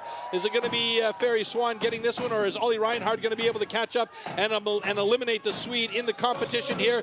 Oh, it's coming close to it. Oh! It could be anybody's. Oh, it's another close one, Oh, but this one goes to Ferry no, Svan. no. That was very, very close, but it was a clear win there for Ferry Svan. You think with so? 1/2 driver distance between the two of them. I'm pretty sure that one's going to go to Ferry, but That looked I would super not close be to at me. all surprised if we do have video review on that one, but I'm fairly sure this one belongs to Ferry. Oh. What a crazy competition are we getting to see here Oh, my goodness, yes. in Lage Vuursche. And the winner is Ferry Svan. Oh, you're right, Troy. But But look at the time difference. It's barely anything. 34 hundredths of a second. That is nothing. that really is. It's an eternity compared to 13 hundredths of a second, but yeah, it's still nothing. I mean, that was a really, really good heat. I'm particularly impressed how well Ollie Reinhardt maintained his composure. You know, the minute that he saw Ferry Svan step away from that underhand chop, he could have panicked and gone, ugh, you know, but he didn't. And here you could see both of them hammering away on that first side of their block. It was actually Ferry Svan that moves over to the second side of his block ahead of Ollie and stepped down while doing it as well. Ollie did a great job, and here Ferry splits the block. Ollie is just a hair behind, had to do one more step back up and one more driver to get through. Now here, Ollie, great job. You can see he's really working that saw. He stayed composed. He didn't panic. He didn't try and speed cut or shortcut the thing. He used the entire length of the saw the most efficient way. A little hook up at the bottom, but no problem. And then he got onto a discipline, that standing block chop, that is so strong for him. And it was only really like 1/2 of a driver difference between these two guys there. And you could see the reaction from Ollie is like, ah, no! So he knew he was that close. This is getting too much for me. Yeah. This is super exciting. I need a break. I can't handle it anymore. Somebody bring me a coffee. Decaf, please. Yeah, no caffeine, right? Oh, one more quarterfinal coming up. Emil Hansen against Matthias Klima. Whew. This, of course, is crazy. Semi-final, we're going to see Michael Dubitzky against Raemdonck Knol, and then Ferry Svan against whoever wins this last heat. So it will be either his Swedish colleague and friend Emil Hansen or Matthias Klima from Czech Republic.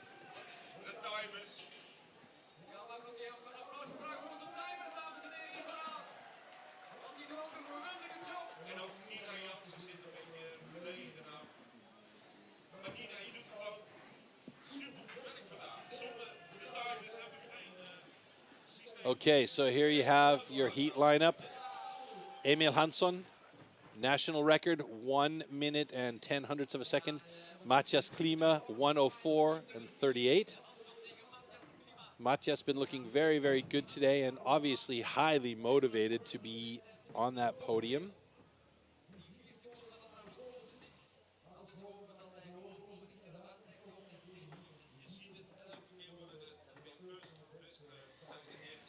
And of course, these guys have seen everything that's been happening, you know, just from backstage and knowing how close these last two quarterfinals have been. And I'm not sure, Troy, do you think they are looking forward to another close quarterfinal, or would they rather lose or win, you know, with ease?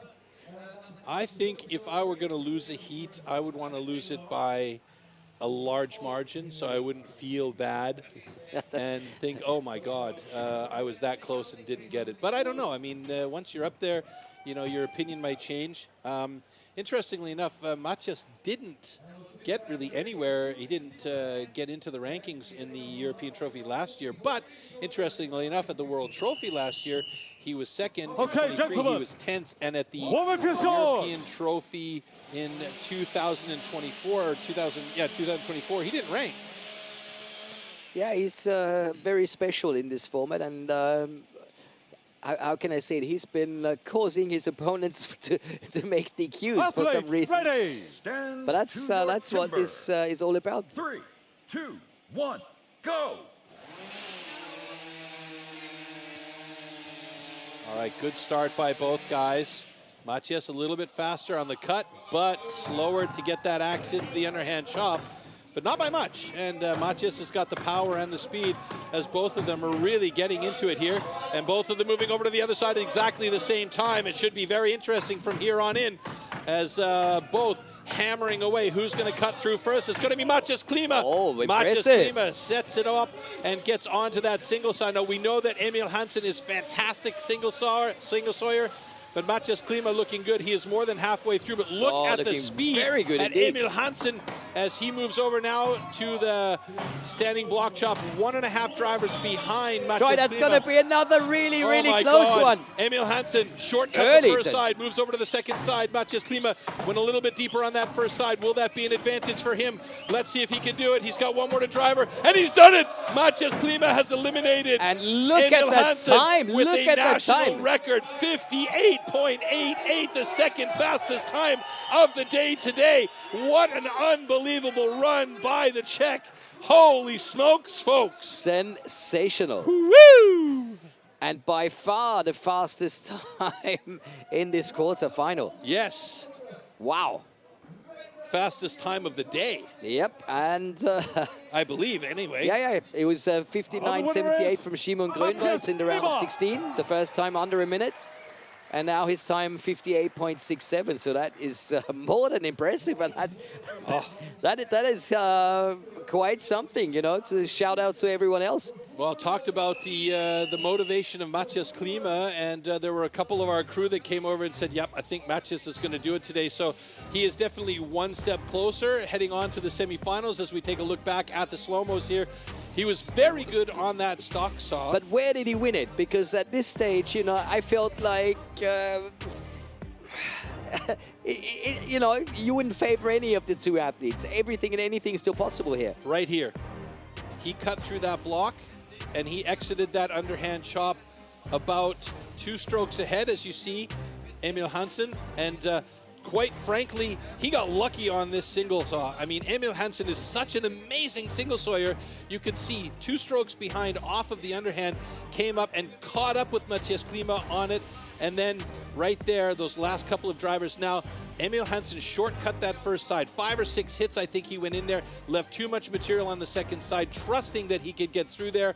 And Matthias went a little bit deeper on his first side and clean through that backside so much better. So, I mean, good job by Matthias Klima. He really did a fantastic job there against an incredibly strong opponent on stage in Emil Hansen, and he moves on to the semifinals. And of course, we want to make sure to hear from Emil Hansen what happened in this quarterfinal. So Emil Hansen talking to us live from the stage at this very moment. Okay, Emil, what a race. It was so close. Please tell us, how did you...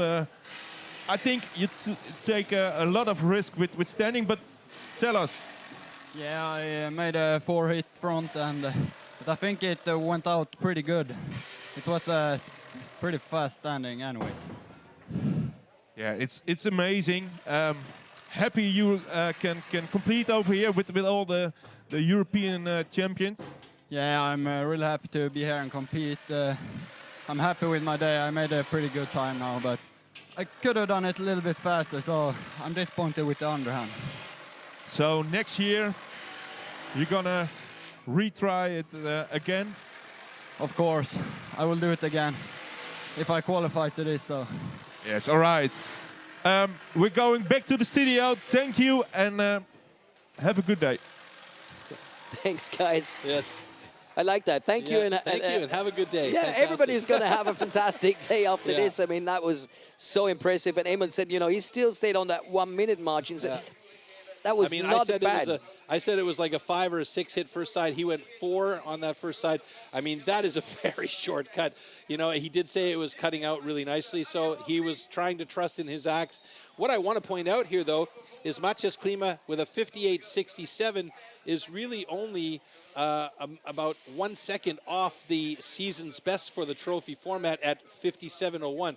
So, I mean, that was a great run from Matthias Klima, who clearly is upping the ante as we head towards the next round. And exactly at the right time. Exactly. So that was so impressive. He didn't show us any time close to under a minute until he needed to. And that's how champions work.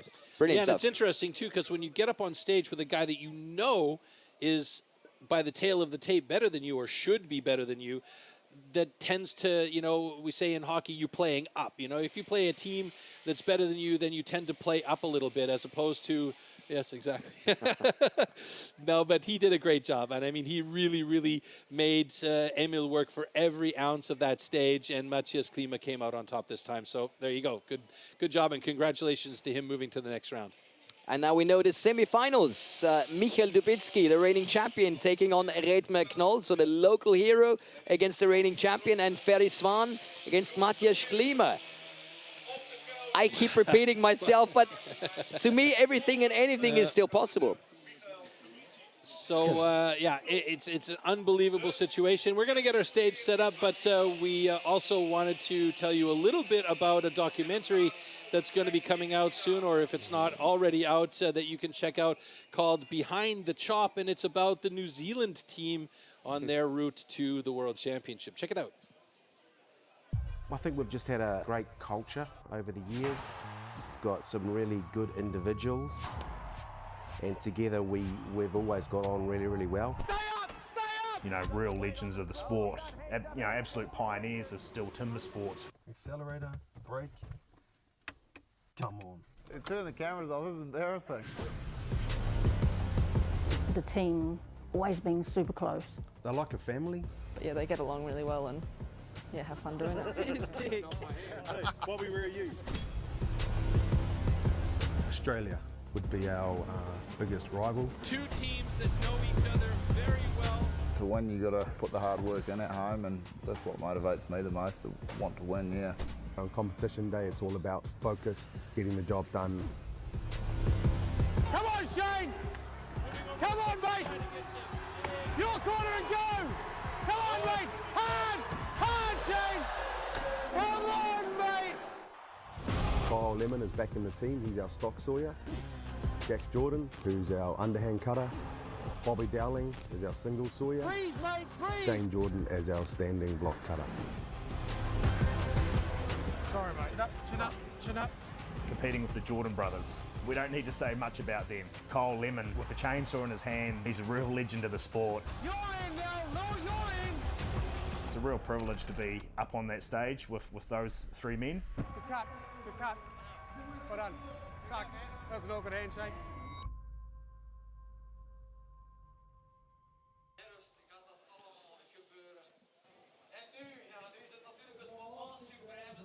Well, Floaty. Yeah, I'm impressed and I'm super happy to be part of this. And the first semi-final, anyone's game, Dubitzky versus Raemdonck Knol, doesn't get much better than that.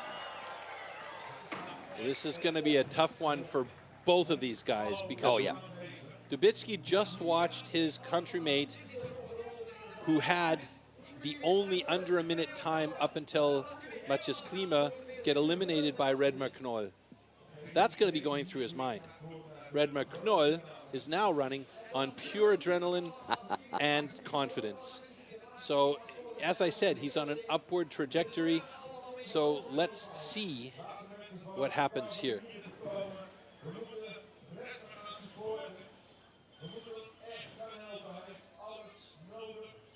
He knows what it's about, being the European Trophy champion. He did it back in 23, as you saw from that title graphic there really quickly. So he's no stranger to it, but he's a stranger to it under these circumstances against these athletes. I mean, you rightly said in 2023 it was a flood of injuries and disqualifications that helped him get there. Warm up your saws. But who cares how you get there? Absolutely. Getting that confidence boost can make a big change in how you are running your show. Oh, you can really feel the tension Oh now. my goodness, you have no idea. Athletes, ready! Stand to your timber. 3, 2, 1, go!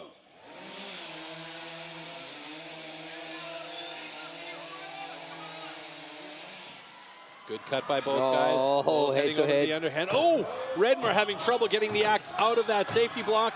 And he is now 2 strokes behind Mikhail Dubitzky.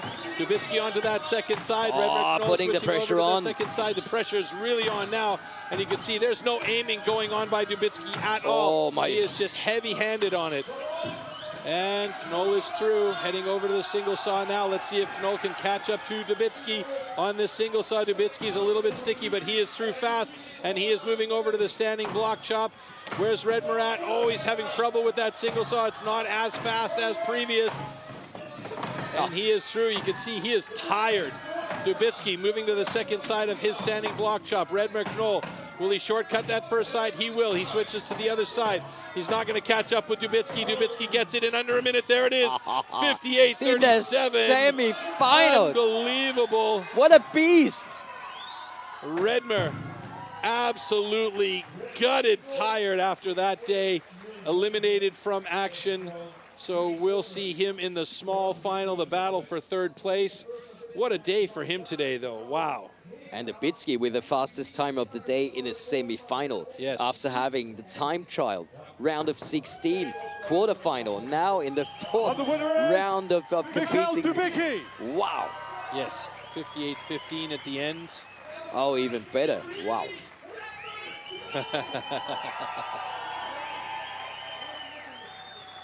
I think the difference maker here, literally the difference maker here, was Redmer's axe on the way up to the block. We'll see that in the slow-mo. So the cut here, really, really nice. Dubitzky was a hair faster, but it was a clean cut by Redmer as he got through the bottom. Both of them put their saws down even. Both of them headed over to the underhand. But here, right there, the whole block came with them. That safety block moved up. And so by the time he actually got that first driver in, Dubitzky was 3 drivers ahead. So, I mean, that was the difference maker right there. Because really, you know, at the end, he was right there with them on the speed of the single saw. He was right there with them on the speed of the standing, maybe a little bit less on the standing because he was not seeing the advantage of continuing to go at pace. But yeah, he looked over really quickly. You could just see the little side eye he gave over to Dubitzky as Dubitzky made that final cut. But full credit to the Polish man. Yeah, absolutely. He can, you know, lift his game all the time and... oh, Redmer, what a race Redmer Knol, of course, we want to know what he has to say. The start, the Stockster was really good, but with underhand, your X was a little bit sticky. Yeah, it was hanging on the block where it was in, and through the whole race, I missed my rhythm a bit on that. So, yeah, a bit disappointed on that, and the single saw when, well, didn't work how I liked it. But even it was 3 seconds above your personal best, so come on. The audience, I think they like it. Laat je horen. Redmer, good luck in the semi-final. Yeah, thank you. All right, and we're going back to the studio again. Thanks very much. That, of course, was good luck for the bronze medal cut, or the small final. Yeah, he's still ready for a medal, and after seeing that performance, Troy, he has a good chance of taking home bronze today. He's got a very good chance. It depends on who he's going to be ended up with, if it's going to be Svan or Matthias Klima. Either one of those guys is going to provide a tough challenge for him as they head towards that small final. But we still have one more semi-final to go, and that is between Svan and Matthias Klima. And now Matthias Klima, the only other guy, well, now one of 3 guys who have been under a minute, and like you mentioned, peaking at exactly the right time, and a national record actually with his 58.67. So great job. And of course, if Ferry should win this semi-final, we again have the same final as we had in 2024 and 23, and that is Dubitzky versus Svan. And you've talked about it today. He doesn't want to make it a habit of ending up second.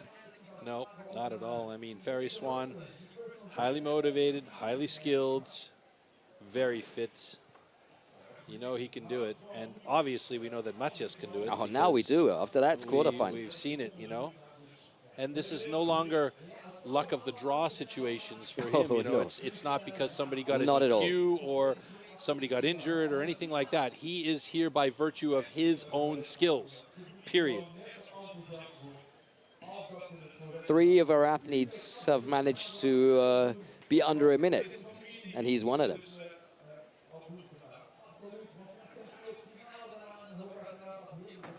Ferry Svan likes a clean house. Oh, can you believe it?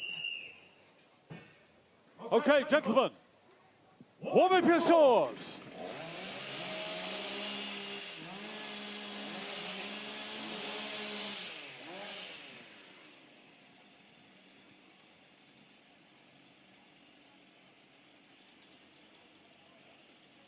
Athletes, ready! Stand to your timber.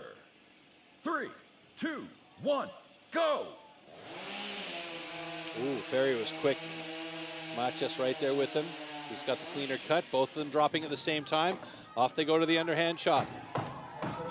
And the speed is evident for both of these guys. The motivation high for both.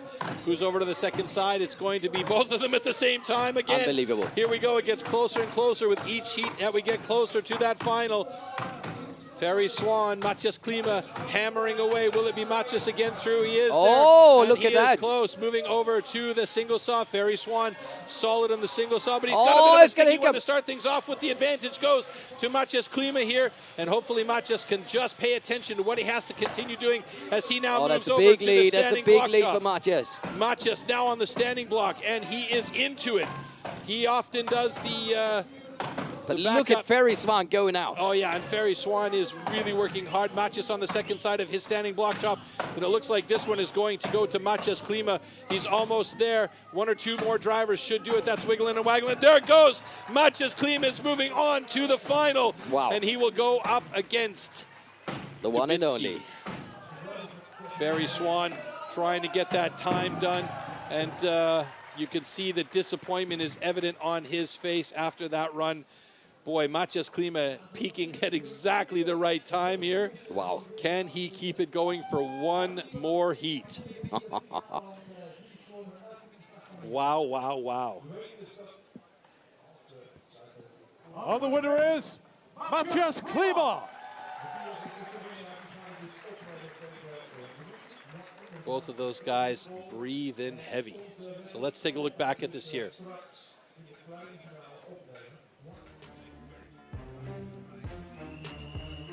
So really, really nice start by Ferry Svan. He was quicker into the block than Matthias was by just a little tiny bit, but Matthias had a nice clean cut. You could see Ferry's cookie dropped maybe a hair earlier.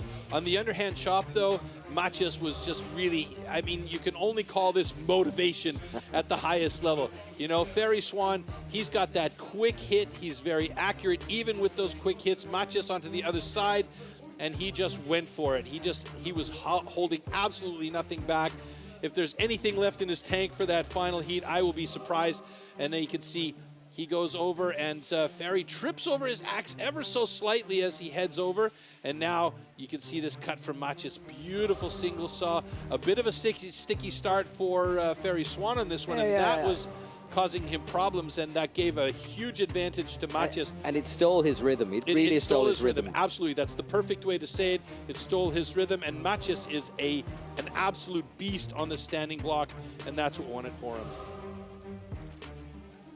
Wow.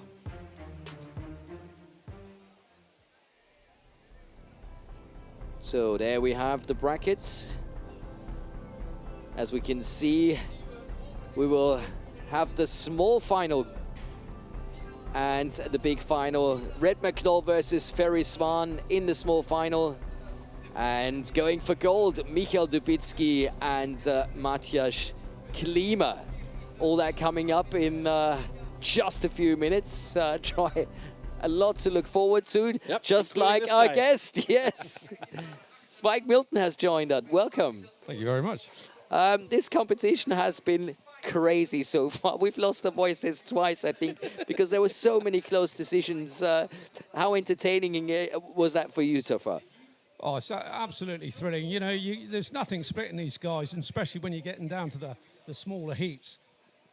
And Troy, you know, he's been shouting, he's been going wild. He's been here for quite some time, but I mean, say yourself, Troy, you said you haven't seen anything like this before. No, I mean, these heats have been incredible. I'm still getting goosebumps and my heart's still pumping because of the way these heats have gone. And I mean, you've been around the sport years longer. You participated yourself. Are you having that similar kind of feeling, or was this something that you were expecting from these guys? Oh, I knew from the very start of today of what the lineup was. It was hard to say who was going to go out of the time trials, let alone where we are now. Pretty much predicted the final four here. Yeah, I mean, the whole experience for everybody here is not only thrilling, but it's riveting as well. And the thing is, they're great tacticians now. They're putting everything behind everything, and it's all about desire now, who really wants it. Yeah, I think that puts it perfectly to the point. We've seen a lot of strategy at the beginning, at least it felt a bit like this. We've seen a new style of the youngsters, you know, competing in their very own way, but now you have Dubitzky in the final again, who's been there for many, many years. Matthias, somebody you said at the beginning could be one of those new contenders, but to me now everything is open, everything is possible. Yeah, I mean, just looking at it, I mean, Matthias Klima, I mean, he's an awesome axeman. I mean, his style, he's just, I've seen him flourish and grow into this, you know, magnificent competitor now. And he's a real strong thinker. He just keeps going up the gears. And don't put Michael Dubitzky off. I mean, you know, the guy has changed a lot about his style. They're all chopping really clean, good lines, good angles, and a fitness level. And like, you've got two people in the final with complete desire, for sure. Just one last thing here really quickly, because now, you know, we've got the European trophy. The top 10 guys are going to qualify for the World Trophy, which is going to happen next year. But we also have one more major event coming this year, the World Championships, the team and the individual. Talk a little bit about what we can expect there, because that's going to be a big event this year as well. Oh, for sure. Down in Milan. I mean, what a beautiful place to host the World Championship. Not only the individuals, but as you say, the team relay. Yeah, you always expect a lot from the Southern Hemisphere, but, you know, America really, really starting to show some shining, really bright athletes now. And, you know, the whole standard throughout Europe has really picked up. You know, don't write anybody off. That's all I can say. Come and watch. I love that. Don't write anybody off. We've been talking a lot about the wood as well, Spike. This is very important to make sure that the level that we see today is possible. What can you tell us about the wood management? Oh, absolutely. You know, we've worked a lot with a supplier this year, and myself and Nathan Waterfield went over to the main yard, and we spent, you know, more time actually selecting with no pressure.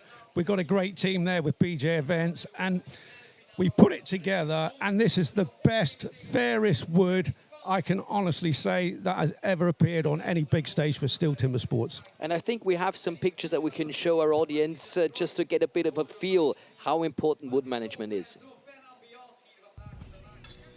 We at STIHL Timbersports pride ourselves that all wood is sustainably grown, harvested and recycled to minimise the overall amount of wood processed. Firstly, this popular wood is grown on certified plantations. Secondly, the white pine for our sawing disciplines is only sourced from certified forest management.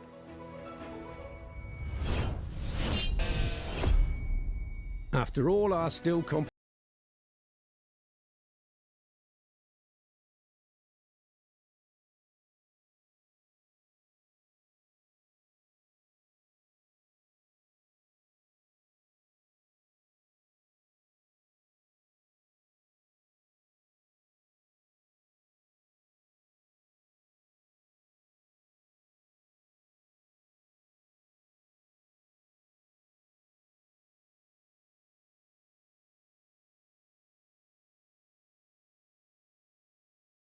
by new trees, or could even be used for arable for farmers and future rotations.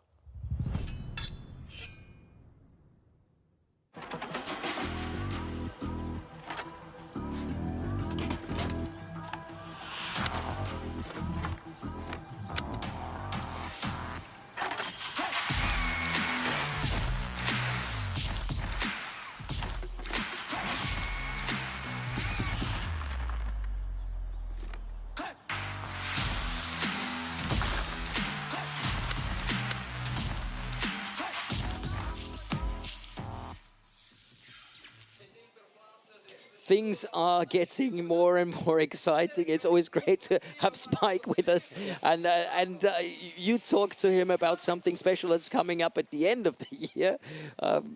How much are you looking forward to the World Championship in 2025? Oh, I'm looking forward to it a lot. The Team World Championship and, of course, the Individual World Championship. Will Team Australia do it for a 6th time? You know, the Americans won the Individual World Championship last year. So are the Europeans going to take it back? Is there going to be a Canadian in the mix? Will Australia or New Zealand step up to the plate in that case? Questions after questions. Questions arise. It's mad. And, you know, all of those questions just make it that much more exciting, and the energy at the World Championship that much more fun, and I'm really looking forward to it. It is a great time. Hey, if you want to know what he is talking about, take a look at this. Then you'll understand.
Take a deep breath, everyone. We're ready for the small final. Who's going to go home with the bronze medal? Troy, I want to know before I don't the have race. any coins to toss in the air right now or darts to throw at the screen, but between these two, the way they've been competing today, it could be either one of them. I mean, basically, from the time trial on, you know, you could have chosen any one of those athletes out there to take this overall win today, or to be in this position here. That is where the level is at. It's so incredibly high among all of the top 20 guys that were here. But we are down to the last 4. This pairing here in the small final between Knol and Svan. And the next heat is their big final between Dubitzky and Matthias Klima. And will Matthias Klima claim his first ever European trophy is the question.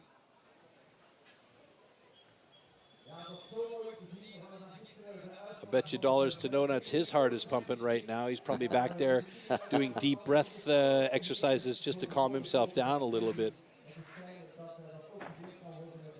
So either Redmer or Ferry going to take home a wonderful trophy. The other athletes, he's going to say he had a great time, but just ending up 4th. That's not what you want to do. That's not what you want to go home with. Warm up your swords. What's the old song? You don't have to go home, but you can't stay here. Yes, it's a bit like that, isn't it? Yeah, a little bit. Oh, wow. And I really like both athletes. So I don't want to take anyone's side. I just want to enjoy this small final. Knol, Netherlands versus Ferry Svan, Sweden. Timber. 3, 2, 1, go! Oh, Redmer in quick. He was in very fast. It's a clean cut for Redmer, and they're heading over onto the underhand chop at the same time with each other. Ferry Svan using that pace that he likes so much. Knol looks like he slowed his pace down a little bit here, so we'll see if Ferry gets over to the other side. Oh, interesting. Knol onto the other side, about 2 drivers ahead of Ferry Svan onto that second side, and looks like Redmer might get through there quick, and it's even heading over to the single saw. This could be trouble for Redmer here, as Ferry Svan is an excellent single sawyer. Redmer looking very smooth though. and Ferry Svan halfway through, 3/4 of the way through. Redmer's catching up there, and they both drop the cookie at the same time. This is incredible. This is incredible. That was a fast cut from Redmer. Knol, will he take this bronze medal as they get onto that single or that standing block chop? Ah, these guys are killing me. This is incredible. Ferry Svan shortcut the first side. Redmer went a little bit deeper. Is Ferry Svan going to have enough to get through that second side and win it? Oh, Redmer Knol's got it. Oh, he's got it. Knol's got it. Another national record, 103.16. Oh, my goodness. But they're going to double check that block, and hopefully everything is good. But he started off pretty slow. What a finale. What a finish from Redmer Knol. He cut deeper on the first side, and he maybe had 4 or 5 hits on that second side, and he went for the Hail Mary haymaker hit, yeah? Oh, my goodness. Redmer Knol, a bronze medal here today. Rick van Drielen straight in to give him big hugs. And the winner is Redmer Knol. With another national record. Wow. Fantastic. Redmer with a national record, and the jubilation from the audience here. Great job.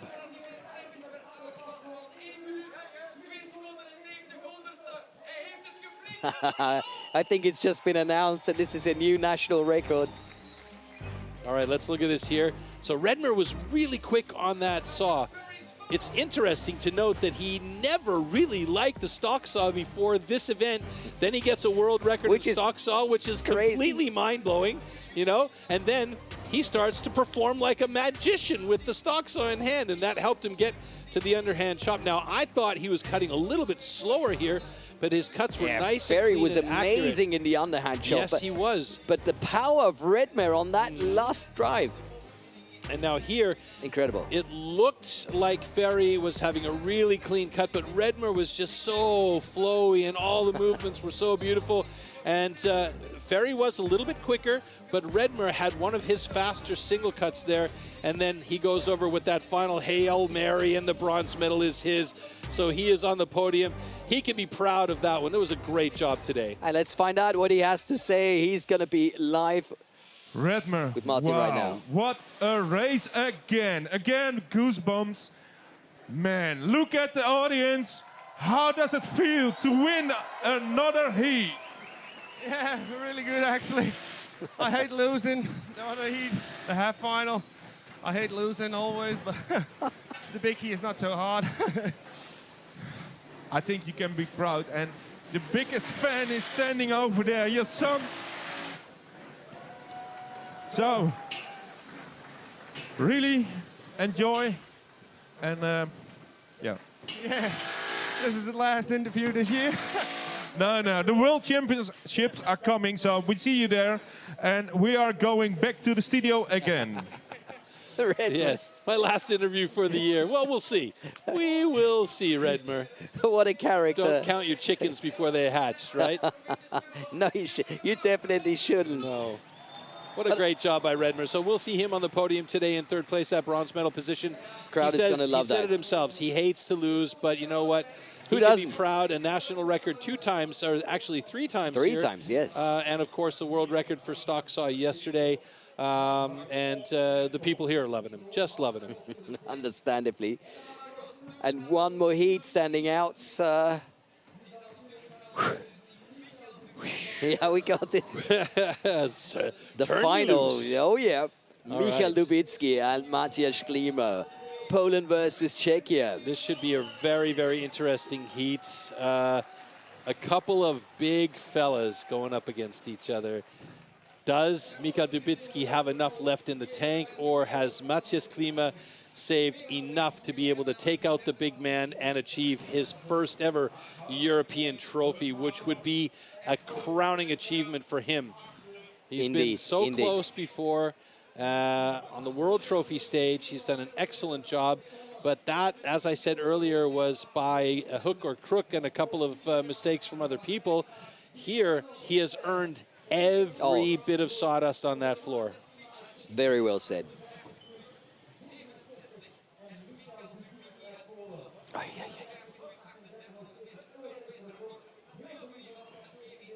So the silver medalists of the World Trophy 2023 versus the silver medalist of the World Trophy 2024. Yes. Interesting. Absolutely. Very interesting the way you put that. So you can say this format is definitely one they both enjoy. The youngster against the routinier. Uh-oh, we may have a problem here. Dubitzky started his saw too early, and that means a DQ. Uh-oh. No way. Uh-oh, uh-oh, uh-oh. Oh, no way. They might let it go. Gentlemen. They might let it go. Warm up your shores. Ah, interesting. So normally they have to wait. By the rules, they have to wait. So we'll see. It looks like they let this one go because of the pressure. I don't know, though. That's a tough call. Bart Janssen usually is pretty sticky with this. Here we go. 3, 2, 1, go!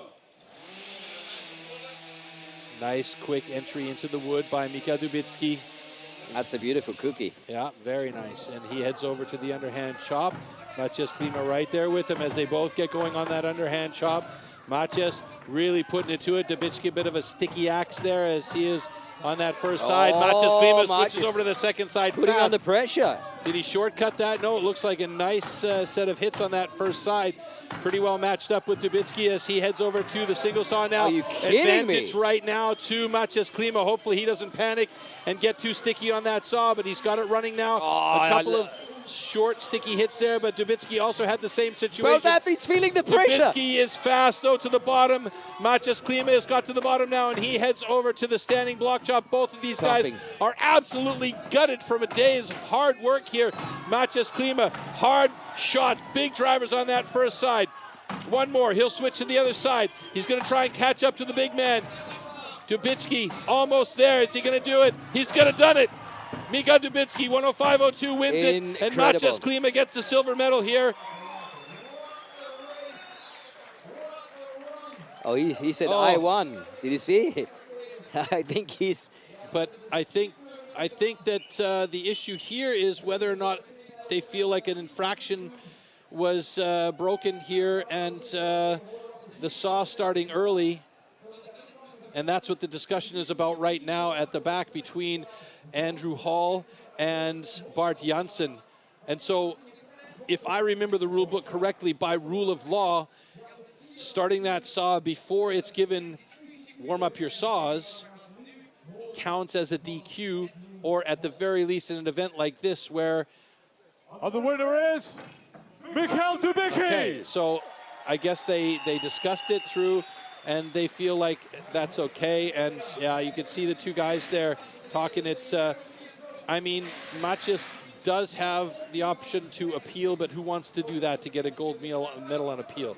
So I think I would have to probably speak with Bart Janssen myself and see, what he says about this situation, because the rules have changed, and they do change from time to time, so I don't know where the rule stands on that anymore, to be honest with you.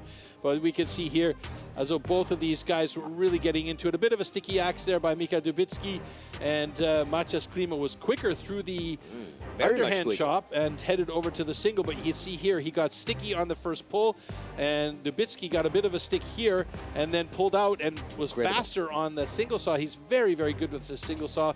And of course, once he has an axe in his hand, he is a beast. Yeah, and I mean, Matthias did a good job to try and catch up to him, but he was just one or two drivers too far ahead here. So Dubitzky takes this one down. The controversy for me, at least, and I'm going to have to talk to Bart, as I said, personally outside of the event here. The controversy for me is the starting of the saw before the actual signal was given by our judges. And Troy, we have Dubitzky live on stage now, so maybe they're going to talk about exactly this issue. Congratulations with your title again. How are you feeling? Oh, very nice. Super. I'm very happy today. Yes. Again, European trophy winner of this year. I hope you had the public behind you. Yes, I think. I love the public. The best public in the world. Laat je horen voor Michael. Congratulations. You are going backstage, and we are going back to the studio again for the last time. For the last time, yes. Is that good or is that bad? I'm kind of sad that it's over. And we've had so much drama today. Has crazy. there ever been drama? It's been one of the crazier European trophies that we've dealt with so far. Martijn has done a great job with the interviews all day long, so big thank you to him for that work on stage today. But, you know, all of the athletes, we have to give them a big kudos for what they've done out there today. They made this event so exciting right to the very end, and even with the last little drama that we had with the saw start, mind blown. What a great day today. So here's the final results. Yes. Don't forget to stick around because we've got the winner's ceremony coming up, but of course we want to know who the 10 athletes are that we're going to be sending to the World Trophy next year, and these are the results. So of course Michael Dubitzky as the winner, Matthias Klima the runner-up, Raemdonck, Knol, the bronze medalists, and we have Ferry Svan and Emil Hansen, the two Swedes. Simon Grunwald has made it, Danny Martin has made the cut. Olli Reinhardt from Switzerland will be part of this, and the two Belgians, Martens and the youngster Camille van Raemdonck. Yes, congratulations. Feel a bit sorry for Glenn Penlington, who just misses out, but that's the tough rules that we have, and we can only send 10 Europeans to the World Trophy. Congrats to every single one who's made it. And Troy, winner ceremony coming up in just a few moments. Yes, the winner ceremony. Also something nice at the end of the day. We always love the winner ceremony because there's always some sort of a drama that happens up there, whether it's somebody not being able to crack the bottle of champagne open. Which is the biggest drama, of course. Yes. Or going to the wrong side of their podium. Everything We've in seen Indy it can all. happen. It's just like the competition. The winner ceremony is a surprise every time. And that's coming up very, very soon. Maybe we could check out, if we have a moment, and I don't know if our guys in studio, the upcoming live streams. That are would be on their amazing, way, yes, because there's a lot of Steel Timbersports coming a lot up. of stuff coming up our way, yeah. With the Grande Finale, of course, Right. the World Championship in Milano, Italy. Milano, Italy, in 25, 26 of October, 24, 25. I would need the graphic to remember that. Here it comes. There, 24, 25. Thank you very much for that. So yes. our team world championship on the 24th and the individual world championship on the 25th via live stream, of course. Then the Australian Pro Championships on the 13th of September. The DACH Germany, Pro Final, Switzerland, and Austria final coming up as well on the 30th of August. And we are just witnessing the European trophy here. There's also going to be the Canadian Nationals as well, but we're not getting a live stream of that, unfortunately. So that's also going to play a factoring role into who's coming over from Canada to compete in the World Championships in the individual disciplines. So yeah, lots of sports still to come for you folks out there that want to watch. And if you are in Milan on the 24th and 25th say hello of to us. October, come on over, say hi to us. More dates are at data.steel-timbersports.com, and I do believe you can also still get tickets for the World Championships at steeltimbersports.com. Not a lot of tickets left, but there are some tickets left, so this would be a good moment to grab them. You mentioned the overseas athletes. Maybe we can explain how many of them will be joining us in Milano for the World Championship. We'll get one Australian, one New Zealand, one Canada, and one American. So we'll have 4 athletes coming from overseas, as well as 8 athletes from the European rankings. And as Italy is the host nation, an Italian athlete will automatically be qualified to compete. So it very much looks like that we're going to have the winner's ceremony. Looks like we're ready. in just a few moments.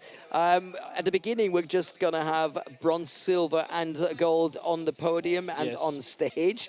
But at the end of the winner's ceremony, I've just been told everybody's going to join in for one big champagne party. Oh my goodness, it's going to be a gong show. So if it looks like if I might have to leave, you know where I'm going. Yeah, I know. You're running for cover to get away from the champagne shower. You want to keep that hat nice and clean. Yes, I do. All right. Let's head up onto the stage and get ourselves ready for our top 3 and our awards ceremony. Oh, we're staying in the studio. Okay, oh, that's we're staying in the studio. That's lovely. Why not? Anything else you want to know from us? The athletes, have we mentioned the top 10? Yes, we have. Maybe we should. We can do that again with Camille from Raemdonck and Koen Martens, 2 Belgians. Just 1 Swiss competitor, that's Oliver Reinhardt. Just 1 German, which is a bit of a surprise with Danny Mott. Szymon Grunwald and Michael Dubitzky from Poland. Ferry Svan and Emil Hansen from Sweden, and Redmer Knol from the Netherlands, as well as Klima, Matthias, who we've just seen claiming the silver medal from Czechia. You can hear things are getting loud because the winner ceremony has already begun. Yep, they're bringing all the guys up. Maybe we get the chance to take a look at the stage and celebrate all our athletes that have been competing here at the European Trophy 2025 in Lage Vuursche. Here we go. And of course, on stage, as has been the whole weekend, John Bosmans and Atalia Gross from STIHL Netherlands, taking care of the awards being given to all of the athletes as they come out onto stage. And there you see Alex Meurisse as he comes out onto stage as well. Really gutted for Glenn not being among those top 10, because he definitely deserves a spot to be in there. And yeah, I mean, you know, that's the way the rules are set up. Hopefully in the future we'll be able to bring in more guys and have a larger time trial. But what about this man? Only 18 years of age and already making it to the World Trophy. That must be a great feeling tonight, you know, when you lay down in bed and think about what you've achieved. So that's an exceptional talent, and that exceptional talent is going to be guided along by this exceptional talent, Koen Martens. What a duo, by the way. That's a great promise for the future.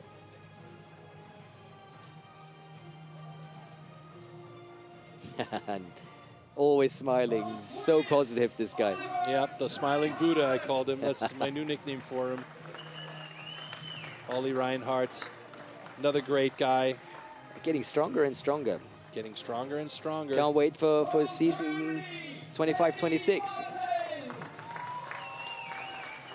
He's been impressive this year, Danny Martin. Wow. You mentioned at the Germany-Austria qualifiers. Both semifinals, he won by I don't know how many points. Really, really impressive, especially his developments.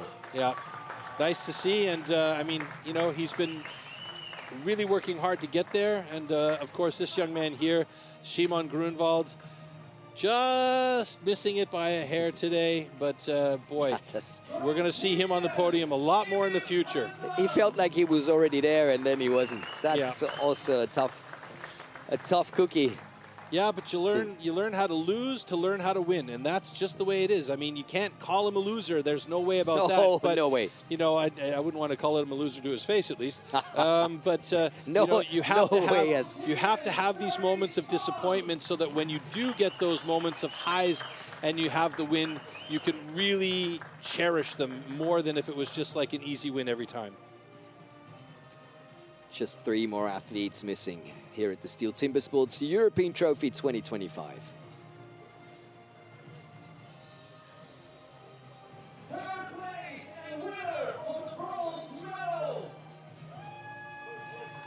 What a weekend for this guy, huh?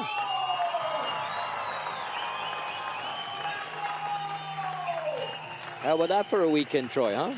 Yeah, good weekend for Redmer Knol, yeah? Winning the Benelux. Cutting a world record and then taking home bronze at the European Trophy. Could be worse. I'll be honest, I had him atop the podium. He was my pick to win this one just because of the way he's been performing lately. But I'm sure he's happy to be where he's at right now. And you know that that's going to give him that motivation to get even farther along.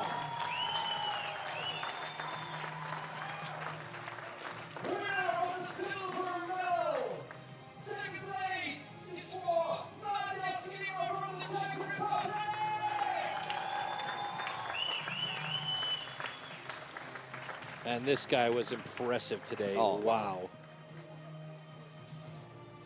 The only other guy up until that round where Michael Dubitzky was under a minute to have a 58-second time. I mean, amazing run for him.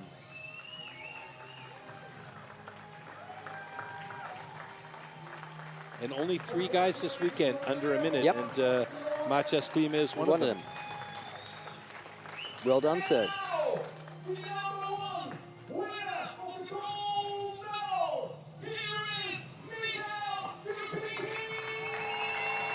Done it again. I think that's a hat trick for him, isn't it? Yep. He is the 3-time defending European trophy champion. The Axe Machine has done it again.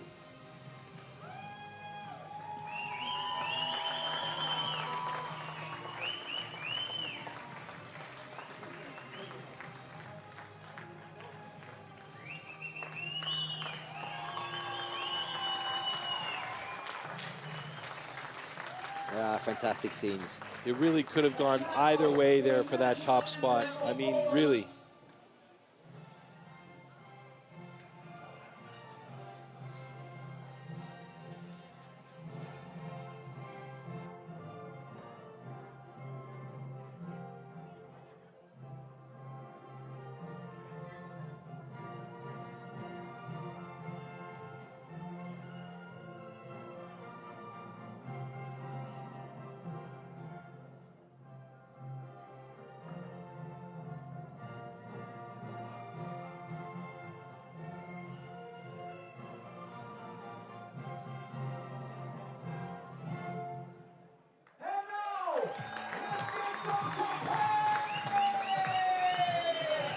That's what I promised and you. All of the guys running for it.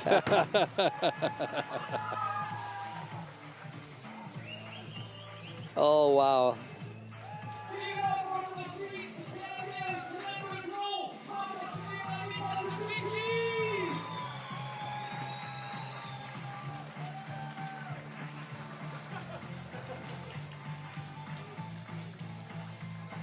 Alessandro, hey, give me some of that. Now they're returning. Everybody's back on stage now. No more champagne shower. There's no more bubbles in that bubbly to spray. So, yeah. Need to get the Magnum bottles if we really want to soak everybody, right? Now, that was fantastic to watch. What a great competition. Yes. All right. Excellent, excellent competition. What a day here in the Netherlands. It has been fantastic competition. It kept us on our toes, that's for sure, Floaty, hey? Oh, wow, it really did. One of the best European trophies Yes. I've seen. And yeah, STIHL Timbersports has done it again. What an exciting Sunday afternoon. So many highlights, Troy. Oh, my goodness, so many highlights. And with the best highlights of the day, of course, we want to say goodbye. Hope to see you guys soon. And that's it for today. Till next time. Ciao.